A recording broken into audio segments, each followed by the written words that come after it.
ജീവിതത്തിൻ്റെ ups and ഡൗൺസിൽ നമുക്ക് നമ്മളെ തന്നെ ധൈര്യപ്പെടുത്താൻ സാധിക്കണം. നിങ്ങൾ കേട്ടിട്ടുണ്ടായിരിക്കും ഈ കഥ. ഒരിക്കൽ ഒരു പ്ലെയിനിൽ ഇങ്ങനെ യാത്ര ചെയ്യാണ്.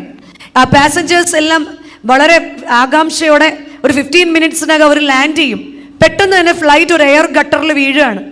എല്ലാവരും ഭയങ്കരമായി പാനിക്കായി, എല്ലാവരും പേടിച്ചു, എല്ലാവരും കരയുന്നു. ഈ കപ്പലിനെ പോലെ ഓരോരുത്തരും താന്താൻ്റെ ദേവനെ വിളിച്ച് കരയുകയും പ്രാർത്ഥിക്കുകയും ഒക്കെ ചെയ്യുക. ഒരു കുഞ്ഞു മാത്രം അവൻ്റെ കയ്യിൽ നിന്ന് താഴെ പോയാൽ കളർ പെൻസിൽ തപ്പുക. എന്നിട്ട് ആടിയുന്ന ആ ഫ്ലൈറ്റിൽ അവൻ ചെന്ന കളർ പെൻസിൽ എടുത്തിട്ട് സ്റ്റിൽ അവൻ അവിടെ പോയിരുന്ന് പെയിൻറ് ചെയ്യാണ്. ഫ്ലൈറ്റ് നോർമലായിട്ട് പൈലറ്റ് ലാൻഡ് ചെയ്യിച്ചു. ലാൻഡ് ചെയ്ത് കഴിഞ്ഞപ്പം എല്ലാവരും സമാധാനമായി ഇറങ്ങിയെങ്കിലും ഈ കുഞ്ഞിൻ്റെ അടുത്തിരുന്ന ആൻറ്റി അവനോട് ചോദിച്ചു, മോനെ, ഈ ഫ്ലൈറ്റ് നടന്ന കാര്യങ്ങളൊക്കെ നീ അറിഞ്ഞോ? അറിഞ്ഞു. എന്നിട്ട് നീ എന്താ പാനിക് ആവാഞ്ഞത്? ആൻറ്റിക്ക് അറിയോ ആരാ പൈലറ്റ് എന്ന്? ആൻറ്റി പറഞ്ഞില്ല, ഹീസ് മൈ ഫാദർ. ആൻറ്റിക്ക് അറിഞ്ഞുകൂടാ ഇത് പൈലറ്റ് ആരാന്ന്, പക്ഷെ എനിക്കറിയാം ഇതിനകത്തിലെ പൈലറ്റ് ആരാന്ന്. I know. ആ പൈലറ്റ് ആരാണ്? He is my father. ജീവിതത്തിൽ എത്ര പ്രശ്നങ്ങൾ വന്നാലും, ജീവിതത്തിലെ ഏത് പ്രതിസന്ധികൾ വന്നാലും ഒരമ്മ നമ്മുടെ ജനറേഷനെ പഠിപ്പിച്ചു കൊടുക്കണം. ഇന്നത്തെ പ്രശ്നം എന്ന് പറഞ്ഞാൽ ചെറിയ കാര്യങ്ങൾക്ക് പോലും ഡിപ്രസ്ഡ് ആവുകയും, ചെറിയ കാര്യങ്ങൾക്ക് വേണ്ടി സൂയിസൈഡ് ചെയ്യുകയും, ചെറിയ കാര്യങ്ങൾക്ക് വേണ്ടി മെഡിസിൻസ് കഴിക്കുകയൊക്കെ ചെയ്യുന്ന ഒരുപാട് യങ്സ്റ്റേഴ്സിൻ്റെ ലോകത്തിലാണ് നമ്മൾ ജീവിക്കുന്നത്. ഒരുപാട് പേര് ലഹരി വസ്തുക്കൾക്ക് അടിമയാണ്. ഒരുപാട് പേര് ചെറിയ ചെറിയ കാര്യങ്ങൾ പറഞ്ഞ് നമ്മുടെ പള്ളിയിൽ നിന്ന് മാറി നിൽക്കുക ചെയ്യുന്നത്. നമ്മൾ പറയും, ഈ പള്ളിയിൽ നിന്ന് മാറി നിൽക്കുന്നവർക്കൊക്കെ പറയാൻ ഓരോ റീസൺസ് ഉണ്ട്. അച്ഛൻ ചിരിച്ചില്ല, അച്ഛൻ മിണ്ടിയില്ല, അച്ഛൻ എന്നെ ഇൻസൾട്ട് ചെയ്തു, ആ കൊച്ചമ്മ ചിരിച്ചില്ല, ഇങ്ങനെ ഒത്തിരി കാര്യങ്ങൾ അവർക്ക് പറയാനുണ്ട്. അതിനെയും ഒരു കഥ പറയാം. ഒരിക്കൽ ഒരു മനുഷ്യൻ ഓടി പള്ളിയിലേക്ക് വന്നു. ഭയങ്കര ശബ്ദത്തിൽ വാതിലടച്ചപ്പം അച്ഛൻ അവനെ ഭയങ്കരമായിട്ട് വഴക്ക് പറഞ്ഞു. ചുറ്റും നിന്നവരെല്ലാം നോക്കി. അവൻ ആകെ ഇൻസൾട്ടഡായി. അവൻ അവിടെ നിന്ന് ഇറങ്ങിപ്പോയി. അവൻ അവിടെ ഇറങ്ങി ഒരു പോക്കങ്ങ് പോയി. കുറേ നാൾ കഴിഞ്ഞ് അവൻ പള്ളി വരാതിരുന്നപ്പോൾ അച്ഛൻ അവനെ അന്വേഷിച്ച് അങ്ങോട്ട് ചെന്നു. അവനോട് ചോദിച്ചു, നീ എന്താ പള്ളി വരാത്തെ? അച്ഛൻ മറന്നു കാണും, ഞാൻ മറന്നിട്ടില്ല. അച്ഛൻ എന്നെ അന്ന് വഴക്ക് പറഞ്ഞത് എനിക്ക് ഭയങ്കര ഹേർട്ടായി. എന്നിട്ട് നീ എന്തിനാ ഇങ്ങനെ നീ പള്ളി വരാതെ ഇങ്ങനെ കുടിച്ച് നശിക്കുന്നത്? അച്ഛൻ അറിയോ, ആ നിരാശ മാറാൻ ഞാൻ നേരെ പോയത് ബാറിലേക്കാ. അവിടെ ചെന്നും എൻ്റെ മനസ്സ് സ്റ്റേബിൾ അല്ലാത്തത് കൊണ്ട് എൻ്റെ കയ്യിൽ നിന്ന് ആ ഗ്ലാസ് താഴെ വീണ് പൊട്ടി. പെട്ടെന്ന് ഒഴിച്ചു തന്ന എനിക്ക് അസിസ്റ്റ് ചെയ്ത ആൾ എൻ്റെ അടുത്ത് പറഞ്ഞു, സോറി സാർ. മാനേജർ ഓടി വന്നിട്ട് എനിക്ക് അടുത്ത കപ്പ് ഓഫർ ചെയ്തു. അവരെല്ലാം എന്നോട് സോറി പറയുകയും എന്നെ വളരെ സ്നേഹത്തോടെ പെരുമാറുകയും ചെയ്തു. അതുകൊണ്ട് അവിടെയാണ് കുറച്ചുകൂടി ബെറ്റർ എന്ന് എനിക്ക് തോന്നുന്നു. ആ പറഞ്ഞ കഥയിൽ പ്രിയമുള്ളവരെ എന്തെങ്കിലും ലോജിക്ക് ഉണ്ടാവും? ആ പറഞ്ഞ കഥയിൽ ഇതുപോലത്തെ റീസൺ കൊണ്ടാണ് പലരും ഇന്ന് പലതിൽ നിന്നും മാറി നിൽക്കുന്നത്. ഇതിപ്പോൾ നിസ്സാരം നമ്മളെക്കാൾ കൂടുതൽ MMVSന് മാർക്ക് കിട്ടിയാൽ പോലും പിണങ്ങിയിരിക്കുന്നവരൊക്കെ ചിലപ്പോൾ ഇതിനകത്ത് കാണുമായിരിക്കും. പക്ഷെ നമ്മളിൽ നിന്ന് നമ്മുടെ കുഞ്ഞുങ്ങൾ പണ്ട് കാലത്ത് നമ്മുടെ അപ്പച്ചന്മാരിൽ നിന്നും അമ്മച്ചിമാരിൽ നിന്നും ഒരു വാക്ക് പോലും അച്ഛന്മാർക്കെതിരെയോ പള്ളികൾക്കെതിരെയോ സഭയ്ക്കെതിരെയോ വിശ്വാസത്തിനെതിരെയോ കർത്താവിനെതിരെയോ ഒന്നുമില്ല. പക്ഷെ ഇന്ന് നമ്മൾ പബ്ലിക്കായിട്ടാണ് ഇതെല്ലാം എവിടെ ചെന്നിരുന്ന് പറയുന്നത്. നമ്മൾ ആത്മീകരാണെന്ന് പറയുകയും ആത്മീയ സംഭാഷണങ്ങൾ ഉണ്ടാകേണ്ട ക്രിസ്തു വസിക്കുന്ന നമ്മുടെ ഭവനങ്ങളിൽ മറ്റുള്ളവരെ കുറിച്ചുള്ള നമ്മുടെ സംഭാഷണങ്ങൾ എങ്ങനെയാണ്? ഒരുവൻ തൻ്റെ നാവിന് കടിഞ്ഞാണിടാതെ ഹൃദയത്തെ വഞ്ചിച്ചുകൊണ്ട് താൻ ഭക്തനാണെന്ന് നിരൂപിച്ചാൽ അവൻ്റെ ഭക്തി ദൈവസന്നിധിയിൽ വ്യർത്ഥമാണെന്നാണ് യാക്കോബ് ശ്ലീഹ 1-ാം അധ്യായത്തിൻ്റെ 26-ാം വാക്യത്തിൽ പറയുന്നത്. ഞാൻ എത്ര ഭക്തനായിട്ട് അഭിനയിച്ചാലും എൻ്റെ നാവിനെ നോമ്പോട് ചേർത്ത് നാവിനെ കൂടെ ബന്ധിക്കുന്നില്ല എങ്കിൽ നോമ്പുകാരാ, നിന്റെ നോമ്പ് ദൈവസന്നിധിയിൽ വ്യർത്ഥമാകുന്നു. നമ്മൾ വീണ്ടും ചൊല്ലുന്നുണ്ട്, നോമ്പുകാരാ, നിന്റെ നാവിനെ നിയന്ത്രിക്കുന്നില്ല എങ്കിൽ പകൽ മുഴുവൻ പണിയെടുക്കുകയും വൈകുന്നേരങ്ങളിൽ ഇടിച്ചു കളയുകയും ചെയ്യുന്ന ബുദ്ധിയില്ലാത്ത മനുഷ്യനോട് തുല്യനാണോ നീ? അങ്ങനെയെങ്കിൽ ഞാനും നിങ്ങളുമൊക്കെ നോമ്പ് നോക്കുമ്പോൾ എൻ്റെ നാവ് ദൈവസന്നിധിയിൽ സുഗന്ധമുള്ളതാണോ? എൻ്റെ നാവ് കൊണ്ട് എൻ്റെ നോമ്പിനെ ചേർത്ത് വെച്ച് വായിച്ചാൽ എൻ്റെ നോമ്പ് ദൈവസന്നിധിയിൽ അംഗീകരിക്കപ്പെടുമോ? നമ്മൾ ട്രഡീഷണലായിട്ട് നോമ്പ് നോക്കുന്നവരാണ്, ട്രഡീഷണലായിട്ട് ഫുഡ് വർജിക്കുന്നവരാണ്, ട്രഡീഷണലായിട്ട് ഫാസ്റ്റ് ചെയ്യുന്നവരാണ്. പക്ഷെ ആദ്യത്തെ ഫാസ്റ്റിംഗ് നമ്മൾ കൊടുക്കേണ്ടത് നമ്മുടെ സെൻസ് ഓർഗൻസിനെല്ലാം നമ്മൾ ഫാസ്റ്റിംഗ് കൊടുക്കണം. കണ്ണുകളെ നിയന്ത്രിക്കാൻ, ഉപവസിക്കാൻ. ഞാൻ പലതും കണ്ടാൽ പറയാതിരിക്കാൻ. ഇതൊക്കെ കണ്ടാൽ എങ്ങനെ? ഇതിപ്പോൾ നിങ്ങളെ ഇവിടുന്ന് മെട്രോ സ്റ്റേഷനിലേക്കൊക്കെ വരുന്ന വണ്ടി, നിങ്ങൾ കയറുന്നതിന് മുമ്പ് വേറൊരു പള്ളിക്കാരി ചാടി കയറി. ഇതൊക്കെ കണ്ടാൽ എങ്ങനെ പറയാതിരിക്കുന്നത്? കണ്ണിനെ കാണാതെ ഉപവസിക്കാൻ എനിക്ക് സാധിക്കുന്നുവെങ്കിൽ, കണ്ടിട്ടും എനിക്ക് അതിജീവിക്കാൻ സാധിക്കുന്നുവെങ്കിൽ, ഞാൻ എൻ്റെ കണ്ണിൻ്റെ ഉപവാസത്തിൽ സക്സസ് ആണ്. എൻ്റെ കാതുകൾക്ക് ഞാൻ ഉപവാസം. ആരെങ്കിലും എന്നോട് പറഞ്ഞ കാര്യം എന്നിലടങ്ങട്ടെ, എന്നിൽ നിന്ന് അപരനിലേക്ക് പോകാതെ ഇരിക്കാൻ ശ്രമിക്കണം. അതിന് യേശു കർത്താവ് തന്നെയാണ് ഏറ്റവും വലിയ എക്സാമ്പിള്. യേശു കർത്താവിൻ്റെ അടുക്കലേക്ക് പാപിനിയായ ഒരു സ്ത്രീയെ കല്ലെറിഞ്ഞുകൊണ്ട് എല്ലാവരും വന്നപ്പോഴും കർത്താവ് കുനിഞ്ഞിരുന്ന് എന്ത് ചെയ്തതേ ഉള്ളൂ? തറയിൽ എഴുതിക്കൊണ്ടിരുന്നതേ ഉള്ളൂ. എന്താ കാര്യം? കർത്താവിനറിയാം 33 വർഷങ്ങൾക്ക് മുൻപ് ഇതേ ഒരു സിറ്റുവേഷൻ ഉണ്ടായിരുന്നു. യഹൂദ മലനാട്ടിൽ മറിയാം എന്നൊരു പെൺകുട്ടി പുരുഷനെ അറിയാതെ ഗർഭം ധരിച്ചു. അന്ന് യഹൂദന്മാരുടെ പാരമ്പര്യം അനുസരിച്ച് അന്ന് കല്ലെറിഞ്ഞു കൊല്ലാമായിരുന്നു. തൻ്റെ വളർത്തപ്പനായ യൗസേപ്പ് പിതാവ് ആ പെൺകുട്ടിയെ ചേർത്ത് പിടിച്ച് മൗനം പാലിച്ചത് കൊണ്ടാണ്, മൗനമായി ചേർത്ത് പിടിച്ച് അവൾക്ക് അപമാനം വരുത്താഞ്ഞത് കൊണ്ടാണ് ഈ ചരിത്രത്തിൽ ഭാഗമായി തീരാൻ അവർക്ക് സാധിച്ചത്. അങ്ങനെയെങ്കിൽ പ്രിയമുള്ളവരെ, എൻ്റെ വാക്കുകൊണ്ട്, എൻ്റെ വാക്കുകൾക്കൊരു ഫാസ്റ്റിംഗ്, എൻ്റെ ചിന്തകൾക്കൊരു ഫാസ്റ്റിംഗ്, കുറച്ചുകൂടി സോഫ്റ്റ് ആവുന്ന രീതിയിൽ എൻ്റെ ഫാസ്റ്റിംഗ് ഒക്കെ പറ്റുമ്പോൾ മാത്രമാണ് അക്സയെ പോലെ നീരുറവയ്ക്ക് വേണ്ടി പ്രാർത്ഥിക്കുന്ന വ്യക്തിയായി ഞാൻ മാറുന്നുള്ളൂ. അക്സയെ പോലെ നീരുറവയ്ക്ക് വേണ്ടി പ്രാർത്ഥിക്കണം. നമുക്കറിയാം എല്ലാവരുടെയും ലൈഫ് ഒരുപോലെയല്ല. ചിലർക്ക് സങ്കടം നമ്മുടെ ലൈഫ് പാർട്ട്ണറിനെ കുറിച്ചായിരിക്കും, ചിലർക്ക് സങ്കടം നമ്മുടെ മക്കളെ കുറിച്ചായിരിക്കും. എവിടെയാണ് എൻ്റെ വീട്ടിലെ ആവശ്യമെന്ന് എനിക്കറിയാം. പക്ഷെ അവിടേക്ക് കർത്താവേ, അവിടുത്തെ നീരുറവയെ അയച്ച് എൻ്റെ ഭവനത്തിലെ അവസ്ഥയെ നനയ്ക്കണമേ. നനഞ്ഞ മണ്ണിൽ മാത്രമാണ് ഫലമുണ്ടാകുന്നതെന്നുള്ള സത്യം മനസ്സിലാക്കാൻ, എൻ്റെ മക്കൾക്ക് ആത്മീക വർധനവ് വരുത്തുവാൻ, എനിക്ക് തന്നെ ആത്മീക വർധനവ് വരുത്തുവാൻ കർത്താവേ എന്നെ പഠിപ്പിക്കണമേ എന്ന് പ്രാർത്ഥിക്കാൻ നമുക്ക് സാധിക്കണം. വീട്ടിലെ കമ്മ്യൂണിക്കേഷൻ കൺട്രോൾ എപ്പോഴും അമ്മയ്ക്കായിരിക്കും. എല്ലാ കാര്യത്തിൻ്റെയും റെഫറി ആരാ? നമ്മൾ പലപ്പോഴും പറയും അപ്പനെയും പ്രീതിപ്പെടുത്തണം, ആരെയും പ്രീതിപ്പെടുത്തണം? മക്കളെയും പ്രീതിപ്പെടുത്തണം. നമുക്കൊരു ഭയങ്കര സ്കില്ലുണ്ടായിരുന്നു അതല്ലേ? അപ്പൻ്റെ താളം അനുസരിച്ച് അപ്പനെയും നമ്മൾ പ്രീതിപ്പെടുത്തും. എന്നാൽ മക്കൾ പിണങ്ങുന്ന മക്കളുടെ വീക്ക്നെസ്സും നമുക്ക് നന്നായിട്ടറിയാം. പക്ഷേ കുറെ കാലമായിട്ട് കണ്ടുവരുന്ന ഒരു വീക്ക്നെസ് എന്താണെന്നറിയോ? പണ്ട് ഇങ്ങനെയൊക്കെ അറിയുന്ന അമ്മച്ചിമാരുണ്ടെങ്കിലും പണ്ടത്തെ ഒരു സിസ്റ്റം എന്ന് പറഞ്ഞാൽ ചാരുകസേരയിൽ വരാന്തയിൽ ഇരുന്ന് മൂളുന്ന ഒരു അപ്പനെ നമ്മൾ കണ്ടിട്ടുള്ളൂ, അടുക്കളയിൽ നിന്ന് പുറത്തിറങ്ങാത്ത അമ്മച്ചിയും. പക്ഷെ അവർ തമ്മിൽ കമ്മ്യൂണിക്കേഷനും ഉണ്ടായിരുന്നു, ശരിയല്ലേ? എന്നാൽ ഇന്നത്തെ പ്രത്യേകത എന്താണെന്നറിയോ? ഇപ്പൊ അപ്പന്മാരിവിടെ കുറവാ, അമ്മമാർ കൂടുതലുള്ളതുകൊണ്ട് ഞാൻ പറയാ, ഇന്ന് വീടുകളിൽ പല പാനലുകളുണ്ട്. അപ്പൻ്റെ വിചാരം മാത്രമാണ് പല വീടുകളിലും കൺട്രോൾ ചെയ്യുന്നത്. ഞാനാണ് ഈ വീടിനെ കൺട്രോൾ ചെയ്യുന്നത് പല അപ്പന്മാരും വെറുതെ വിചാരിച്ചിരിക്കുക. സൈഡിൽ കൂടെ ഒരു പാനൽ പോകുന്നുണ്ട്. ആരൊക്കെയാണെന്നറിയോ? പറ. ഇന്ന് 100 ഒരു വീടിന്റെ കണക്കെടുത്താൽ ഒരു 95% എങ്ങനെയാണെന്നറിയോ? അമ്മയും മക്കളും കൂടെ വേറൊരു പാനലാണ്. പക്ഷെ നമ്മൾ മനസ്സിലാക്കേണ്ട കാര്യമുണ്ട്, നമ്മളെക്കാൾ ഒരു സുന്ദരിയെ കണ്ടു കഴിയുമ്പോൾ തീരാവുന്നതേ ഉള്ളൂ. എന്ത് തീരാവുന്ന? അപ്പോഴും നമുക്കാരേ ഉള്ളൂ, അപ്പോഴും നമുക്കാരേ ഉള്ളൂ.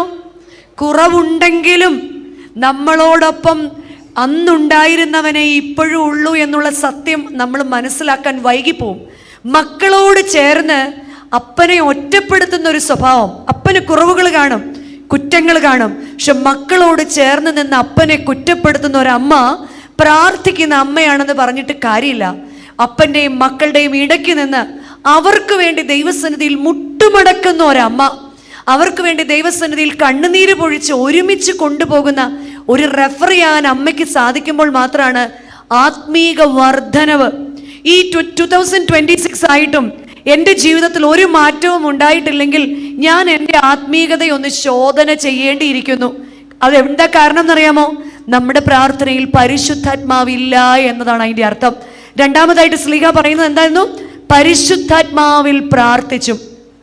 നമ്മളെല്ലാം പ്രാർത്ഥിക്കുന്നവരാണ്, പക്ഷെ നമ്മളിൽ എത്ര പേര് പരിശുദ്ധാത്മാവുള്ളവരായിട്ട് പ്രാർത്ഥിക്കാറുണ്ട്?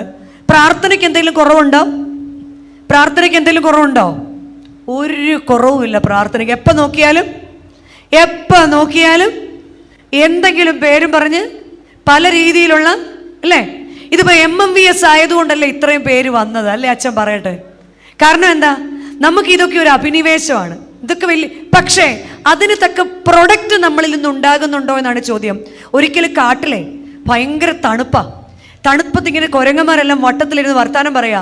അന്നേരം നാട്ടിൽ വന്നിട്ട് തിരിച്ചു പോയ ഒരു കുരങ്ങൻ പറയാണ്, നാട്ടിൽ തണുപ്പിനെ റെസിസ്റ്റ് ചെയ്യാൻ തീ എന്ന് പറയുന്ന ഒരു സാധനമുണ്ട്. അവന്മാരത് തീ കത്തിച്ചിട്ട് ചുറ്റും ഇരിക്കും, എന്നിട്ട് അവർക്ക് നല്ല ചൂട് കിട്ടും. അങ്ങനെയാണ്. അപ്പൊ പ്രായമുള്ള കുരങ്ങന്മാർ പറഞ്ഞു, അങ്ങനെയാണെങ്കിൽ നമുക്ക് ഇവിടെ നിന്നും മിടുക്കന്മാരായ ആരെയെങ്കിലും ഒക്കെ അങ്ങോട്ട് വിടാം, അല്ലേ? അങ്ങോട്ട് വിടാം. അങ്ങനെ മിടുക്കനായ ഒരു കുരങ്ങൻ പിറ്റേ ദിവസം നാട്ടിലേക്ക് പോയി അവൻ കയ്യിൽ കൊണ്ടുവന്നിട്ട് ഒരു പെട്ടിക്കകത്തത് കൊണ്ടുവന്നിട്ട് പറഞ്ഞു, കിട്ടിപ്പോയി, ഇനി നമുക്കൊന്നും പേടിക്കാനില്ല, കിട്ടിപ്പോയി. സന്ധ്യയായി. അവർ ഉണങ്ങിയ ഇലകളെല്ലാം കൂട്ടിവെച്ചു, ഉണങ്ങിയ വിറകെല്ലാം കൂട്ടിവെച്ചു, ഈ പൊരി അതിൻ്റെ മുകളിൽ വെച്ചു, എന്നിട്ട് ഊതാൻ തുടങ്ങി. ഇവരെല്ലാം മാറി മാറി വെളുക്കുവോളം ഊതിയിട്ടും ഇതിൽ നിന്ന് തീ പടർന്നു പിടിക്കുന്നില്ല. രാവിലെ ആയപ്പം പ്രായമുള്ള കുരങ്ങൻ അടുത്ത് വന്ന് നോക്കിയിട്ട് പറഞ്ഞു, മണ്ടന്മാരെ, എങ്ങനെ തീ പിടിക്കാനാ? ഈ തിളങ്ങുന്ന സാധനം തീപ്പൊരിയല്ല, ഇതൊരു മിന്നാമിനുങ്ങ, ഇതൊരു വെറും മിന്നാമിനുങ്ങ. തീ പോലെ ഇരിക്കുന്നതേ ഉള്ളൂ. അതെന്താണത്? വെറും ഒരു മിന്നാമിനുങ്ങ. പലപ്പോഴും അമ്മമാരായ നമ്മൾ അവകാശപ്പെടാറുണ്ട് നമ്മൾ ഭയങ്കര പ്രാർത്ഥനക്കാരാണെന്ന്. എന്നാൽ നമ്മുടെ എത്ര മക്കൾക്ക് ബുധനും വെള്ളിയും ദിവസം നോമ്പാണെന്ന് അറിയാം? ഇവിടെ ഇരിക്കുന്ന എത്ര അമ്മമാരുടെ മക്കൾക്കറിയാം മലങ്കര സഭയുടെ വിശ്വാസപ്രകാരം ബുധൻ വെള്ളി ദിവസങ്ങളിൽ നോമ്പാണ് എന്ന്? നമ്മളുടെ എത്ര പേരുടെ മക്കൾക്കറിയാം? നമ്മളെ അതിൻ്റെ കാരണക്കാരെന്താണെന്നറിയോ? നമ്മുടെ സ്നേഹം കൊണ്ടും നമ്മുടെ ജോലിയുടെ എളുപ്പം കൊണ്ടും നമ്മൾ എന്ത് ചെയ്യും എന്നറിയാമോ? ടിഫിൻ എടുക്കാനുള്ള എളുപ്പം. എന്തിനുള്ള എളുപ്പം? ടിഫിൻ എടുക്കാനുള്ള എളുപ്പം എന്ന് പറഞ്ഞാണ് നമ്മൾ എന്ത് കൊടുത്തു തുടങ്ങുന്നത്? എല്ലാ ഫുഡും കൊടുത്തു. 2, നമ്മുടെ കുഞ്ഞ് അതുണ്ടെങ്കിലേ എന്ത് ചെയ്യുള്ളൂ. എന്നിട്ട് നമ്മൾ പറയും, മമ്മി പ്രാർത്ഥിച്ചോളാം, മമ്മി എന്ത് ചെയ്തോളാം. അവനവൻ ചെയ്യേണ്ട കാര്യം അവനവനെ കൊണ്ട് ചെയ്യിപ്പിക്കുന്നില്ല എങ്കിൽ വളഞ്ഞു കിടന്ന് വിളയുന്നതെല്ലാം വളഞ്ഞു തന്നെ ഇരിക്കും എന്നൊരു ശാസ്ത്രമുണ്ട്. അത് കർഷകരുമായി ബന്ധപ്പെട്ടതാ. ഈ പടവലങ്ങ തോട്ടത്തിലൊക്കെ പടവലങ്ങ ആയിട്ട് വരുമ്പോൾ കർഷകൻ ഒരു കല്ല് കെട്ടിയിടും. എന്തിനാണെന്നറിയോ? പടവലങ്ങ ഇങ്ങനെ സ്ട്രെയിറ്റ് ആയിട്ട് വളരാൻ. കല്ലിന് ഭാരമുണ്ട്, ബട്ട് ഈ പടവലങ്ങയുടെ വെയിറ്റ് താഴെ ഈ കല്ലിലേക്ക് പിടിക്കുമ്പോഴാണ് അതിങ്ങനെ സ്ട്രെയിറ്റ് ആയിട്ട് വളരുന്നത്. പ്രിയമുള്ളവരെ, പലപ്പോഴും ചെറുപ്പം തൊട്ട് അങ്ങനെ കൊടുക്കുമ്പം നമ്മൾ ചീത്ത മമ്മിന്ന് കേൾക്കേണ്ടി വരും, ഈ മമ്മി കൊള്ളില്ലെന്ന് കേൾക്കേണ്ടി വരും. ചില സമയത്ത് നമ്മുടെ മക്കൾ കുറച്ചേ കഴിച്ചുള്ളൂ എന്ന് വരും. കുറച്ച് കഴിച്ചത് കൊണ്ട് മരിച്ചു പോയിട്ടുള്ള ആരെയും, അല്ലേ? അങ്ങനെയാണ് എത്രയോ പേര് നിങ്ങളുടെ ചെറുപ്പത്തിൽ തന്നെ മരിച്ചു പോകേണ്ടവരാ. ഇന്ന് കുഞ്ഞുങ്ങൾക്ക് ദാരിദ്ര്യം എന്താണെന്നോ ഇല്ലായ്മ എന്താണെന്നൊന്നും അറിയുന്നൊരു കാലമല്ല. നമ്മുടെ മേശകളിൽ ആഹാരം നിറച്ചുണ്ട്. നമ്മുടെ അലമാരിയുടെ അവസ്ഥ എന്താ? ധൃതി വെച്ച് എന്തെങ്കിലും എടുക്കാൻ പോയാൽ ലെഫ്റ്റ് ഹാൻഡ് കൊണ്ട് നമ്മളിങ്ങനെ പിടിച്ചു നിർത്തിയിട്ടാണ് റൈറ്റ് ഹാൻഡ് കൊണ്ട് ഒരു സാധനം, അല്ലേ? അല്ല, ഇതെല്ലാം കൂടി ഇങ്ങോട്ട് ഇഷ്ടം പോലെ. ഇത് കണ്ടു വളരുന്നവരാണ് നമ്മുടെ കുഞ്ഞുങ്ങള്. എന്നിട്ട് അവരെന്താ ഇങ്ങനെ അച്ഛാ എന്ന് അച്ഛനോടല്ല നമ്മൾ ചോദിക്കേണ്ടത്. നമ്മൾ നമ്മളോട് ചോദിക്കണം, കർത്താവേ, ഞാൻ എവിടെയാണ് അവരെ ചട്ടം പഠിപ്പിക്കാൻ? നോമ്പ് എന്ന് പറയുന്നത് ഫുഡ് ഉപേക്ഷിക്കുന്നത് മാത്രമാണോ? നോമ്പിന്റെ നമസ്കാരം നമ്മുടെ എത്ര വീടുകളിൽ ചൊല്ലാൻ നമുക്ക് സാധിക്കാറുണ്ട്? നമ്മുടെ എത്ര വീടുകളിൽ ഗദ്യ പുസ്തകം വാങ്ങിക്കാൻ കിട്ടും? പദ്യപുസ്തകം കൊണ്ടുപോയാൽ നമ്മൾ വായിക്കേണ്ടി വരും, അല്ലേ? നിറമൊക്കെ ഒപ്പിച്ച് വായിക്കാൻ നമ്മളെ കൊണ്ട് നടക്കുന്ന കാര്യമല്ല. എന്നാൽ പദ്യപുസ്തകത്തിന് പകരം ഗദ്യ പുസ്തകം വാങ്ങി എത്ര വീട്ടിൽ ചിട്ടയായിട്ട് നോമ്പിന്റെ നമസ്കാരം നടക്കുന്നുണ്ട്? എങ്ങനെ നോമ്പ് നോക്കണമെന്നാ വ്യാഴാഴ്ചത്തെ നമസ്കാരത്തിൽ പറയുന്നുണ്ട്. വെടിപ്പോടെ നോമ്പ് നോക്കുന്നവന്റെ തലമുറ മാലാഖമാരോടൊപ്പം കലർന്നിരിക്കുന്നു എന്ന്. ഇതൊക്കെ വായിക്കുമ്പോൾ മാത്രമാണ്, നമ്മൾ കുമ്പിട്ട് കണ്ണുനീരോടുകൂടി പ്രാർത്ഥിക്കുന്നത് കാണുമ്പോൾ മാത്രമാണ് നമ്മുടെ കുഞ്ഞുങ്ങളുടെ മനസ്സിൽ ഇതാണ് നോമ്പ്, അല്ലെങ്കിൽ വെജ് കഴിക്കുന്നത് മാത്രമാണ് നോമ്പ് എന്ന ഒരു നോമ്പ് അവൻ്റെ മനസ്സിൽ ഒതുങ്ങിപ്പോവാ. പിന്നെ അവൻ തിരിച്ചു ചോദിക്കാൻ തുടങ്ങും, ഇപ്പം ഇതൂടെ കഴിച്ചാൽ എന്താണ്? എന്നാൽ നോമ്പ് എന്ന് പറയുന്നത് വെജ് കഴിക്കുന്നതല്ല. നോമ്പ് എന്ന് പറയുന്നത് എൻ്റെ ലൈഫ് സ്റ്റൈലിനെ കംപ്ലീറ്റ് നോമ്പാക്കി മാറ്റി മനസ്സിൽ റിപ്പൻറ്റ് ചെയ്ത് എൻ്റെ ശരീരത്തെയും മനസ്സിനെയും ഞാൻ ഒന്നിച്ച് ദണ്ണിപ്പിക്കാൻ ഏൽപ്പിക്കുന്ന ആ ഒരു ജേണിയാണ്. ആ പിൽഗ്രിം പ്രോഗ്രസ് പറഞ്ഞ പോലെ ആ ഒരു സെലസ്റ്റിയൽ സിറ്റിയിലേക്കുള്ള ഒരു ജേണി ആകണം എൻ്റെ നോമ്പ്. അപ്പോൾ മാത്രമേ എൻ്റെ മക്കൾ എന്നിൽ നിന്ന് ഈ നോമ്പ് കണ്ടുപഠിക്കുന്നുള്ളൂ, നോമ്പ് കേട്ടുപഠിക്കുന്നുള്ളൂ, നോമ്പ് അനുഭവിക്കുന്നുള്ളൂ. പിന്നെ പരിശുദ്ധാത്മാവിൽ പ്രാർത്ഥിക്കുമ്പോൾ നീതിയെക്കുറിച്ച്, ന്യായത്തെക്കുറിച്ച്, ന്യായവിധിയെക്കുറിച്ചുമൊക്കെ ഉള്ള ബോധ്യം നമുക്കുണ്ടാവണം. അതുപോലെ തന്നെ നമ്മുടെ കുഞ്ഞുങ്ങളെ ചെറുപ്പം മുതൽക്ക് തന്നെ 3-ാമത് ശ്ലീഹ പറയുന്നുണ്ട്, നിത്യജീവൻ. നിത്യജീവൻ. നിത്യജീവൻ എവിടെയുള്ള ജീവിതം? എവിടെയുള്ള ജീവിത? സ്വർഗത്തിലുള്ള ജീവിത. വേണ്ടാത്ത ആരെങ്കിലും ഉണ്ടോ? നിത്യജീവൻ വേണ്ടാത്ത ആരെങ്കിലും? ഇങ്ങനെ കൈവച്ചവരൊക്കെ താത്ത് വെച്ചു. എല്ലാവർക്കും എന്ത് വേണം? ഞാൻ എന്നൊരു ചോദിക്കട്ടെ, ഫസ്റ്റ് അത് വേണ്ട ആരെങ്കിലും ഉണ്ടോ? ഇപ്പം അറേഞ്ച് ചെയ്യേണ്ട ആരെങ്കിലും ഉണ്ടോ? വേണ്ട. നമുക്ക് മരിക്കാനൊട്ടും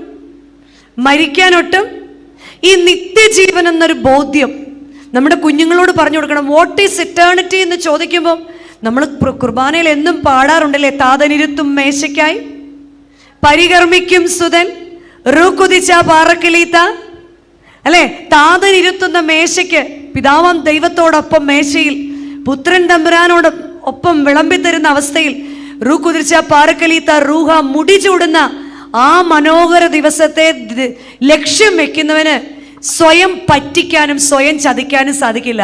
ഇവിടെ വന്ന് അച്ഛനെ പറ്റിക്കാം, തിരുമേനിയെ പറ്റിക്കാം, എല്ലാവരെയും പറ്റിക്കാം, ഞങ്ങൾക്കൊക്കെ നോമ്പാന്ന്. പക്ഷേ നമുക്ക് നമ്മളെ പറ്റിക്കാൻ പറ്റില്ല. കാരണം നമ്മുടെ റിഫ്ലക്ഷനാണ് നമ്മുടെ ജനറേഷൻ. നമ്മൾ പലപ്പോഴും പറയും കയീനും ആബേലും. കയീൻ എന്താ അങ്ങനെ ആയിപ്പോയേ? കയീൻ എന്ത് ചെയ്തു? കയീൻ ചോദിച്ചു, ഞാൻ എൻ്റെ സഹോദരൻ്റെ കാവൽക്കാരനോ? കയീൻ എന്താ സഹോദരനെ കൊന്നത്? കയീൻ എന്തുകൊണ്ട് അങ്ങനെ ചെയ്തത്? ഇതിൻ്റെ ഒരു ഡെമോ മുൻപ് നടന്നായിരുന്നു. എവിടെ വെച്ചാന്നറിയോ? ആദാമിനോട് ചോദിച്ചു, ആദാം ഹൗവ എവിടെയെന്ന്. അപ്പൊ എന്നോട് പറഞ്ഞു, ഞാനല്ല ആപ്പിൾ ഭക്ഷിച്ചത്. ആരാ? നീ എനിക്ക് തന്ന ഈ സ്ത്രീയാ. ഹൗവ എന്തു പറഞ്ഞു? ഞാനല്ല, ഈ പാമ്പാ. വേറൊരാളിലേക്ക് വിരൽ ചൂണ്ടിയത് കയീന്റെ മാതാപിതാക്കളിൽ നിന്ന് തുടങ്ങിയതാണ്. എവിടെ നിന്ന് തുടങ്ങിയതാണ്? കയീന്റെ മാതാപിതാക്കളിൽ നിന്ന് തുടങ്ങിയതാണ്. അങ്ങനെയെങ്കിൽ പ്രിയമുള്ളവരെ, 2 കൊരിന്ത്യർ 3-ാം അധ്യായം 2-ാം വാക്യം പറയാണ്, you are the letter from Christ. നിങ്ങൾ ക്രിസ്തുവിന്റെ പത്രമാകുന്നു. നമ്മൾ ഈ ദേശത്തെ അമ്മമാര് ക്രിസ്തുവിന്റെ പത്രമായിട്ട് ദേവാലയത്തിലും ഭവനത്തിലും നമ്മുടെ കൂടിവരവിലും ഒക്കെ ആകാൻ സാധിക്കണം. എങ്ങനെയാ? മഷി കൊണ്ടല്ല, ദൈവത്തിന്റെ ആത്മാവ് കൊണ്ടാണ് കർത്താവ് നമ്മളെ എഴുതിയിരിക്കുന്നത്. മഷി കൊണ്ടല്ല, ദൈവത്തിന്റെ ആത്മാവ് കൊണ്ട്. വീട്ടില് ദൈവവുമായിട്ടുള്ള കമ്മ്യൂണിക്കേഷൻ, മറ്റുള്ളവരുമായിട്ടുള്ള കമ്മ്യൂണിക്കേഷൻ, അതിൻ്റെ എല്ലാം ഗിയർ ആരുടെ കയ്യിലായിരിക്കണം? അമ്മയുടെ കയ്യിലായിരിക്കണം. 3 C's വേണം എന്ന് പറയും. The first C is communication, second C is compromise and third C is commitment. നമുക്കൊരു കമ്മിറ്റ്മെന്റ് ഉണ്ട്.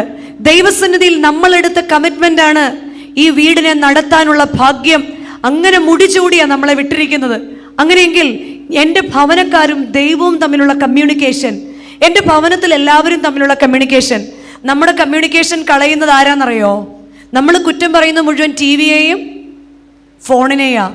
അതെന്താ? അവിടെ തന്നെ നിങ്ങൾ വീട് വാങ്ങിച്ചപ്പോൾ ഓഫറായിട്ട് കിട്ടിയതാണോ? ഇതെല്ലാം ഇല്ലെങ്കിൽ നമുക്ക് ജീവിക്കാൻ പറ്റില്ല. ഇതെല്ലാം വേണം. ഫോണില്ലാതെ നമുക്കിനി ജീവിക്കാൻ പറ്റുമോ? പറ്റില്ല. പക്ഷെ ഇതിനെ എങ്ങനെ ഉപയോഗിക്കണമെന്നുള്ള സ്ക്രീൻ ടൈം നിശ്ചയിക്കാൻ ആർക്ക് സാധിക്കും? നമ്മൾക്ക് വീട്ടിൽ കൺട്രോൾ ചെയ്യുന്നവർക്ക് സാധിക്കും. അല്ലെങ്കിൽ നമ്മൾ വീട്ടിൽ കൺട്രോൾ ചെയ്യാൻ നമുക്ക് സാധിക്കണം. സ്ക്രീൻ ടൈമിന് എങ്ങനെ? അതിന് ഏറ്റവും പ്രാക്ടീസ് ചെയ്യാൻ പറ്റിയ സമയം നോമ്പുകാലാണ്. അതിന് ആദ്യം എന്ത് ചെയ്യണമെന്നറിയോ? നമ്മളിത് കുറച്ചു നേരം എന്ത് ചെയ്യണം? ഓഫ് ചെയ്ത് വെക്കണം. 2, വല്യമ്മച്ചിമാർക്കും ആരോടാ മൊത്തം സ്നേഹമെന്നറിയോ? കൊച്ചുമക്കളോടാ. മക്കളെയോ എനിക്ക് വളർത്താൻ പറ്റിയില്ല. അപ്പം വല്യമ്മച്ചി ടാർജറ്റ് ചെയ്തിരിക്കുന്ന അമ്മച്ചി ടാർജറ്റ് ചെയ്തിരിക്കുന്ന എന്തോ ഒരു പാത്രം ചോറാ. അത്രയും ചോറ് കുഞ്ഞുണ്ണണമെങ്കിൽ എന്ത് ചെയ്യണം? പറ.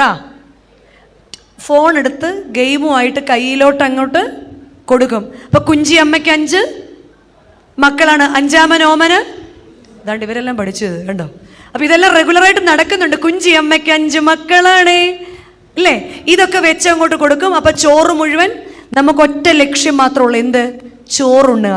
പക്ഷെ കുഞ്ഞിനെ ആദ്യമായിട്ട് ഈ ദുശീലം പഠിപ്പിക്കുന്ന അന്നേരം ആരാണ്? കുഞ്ഞിന്റെ ജീവിതത്തിലെ ആദ്യത്തെ സാത്താൻ ആരാണ്? ഫോണല്ല, അത് കൊടുക്കുന്ന നമ്മളാണ്.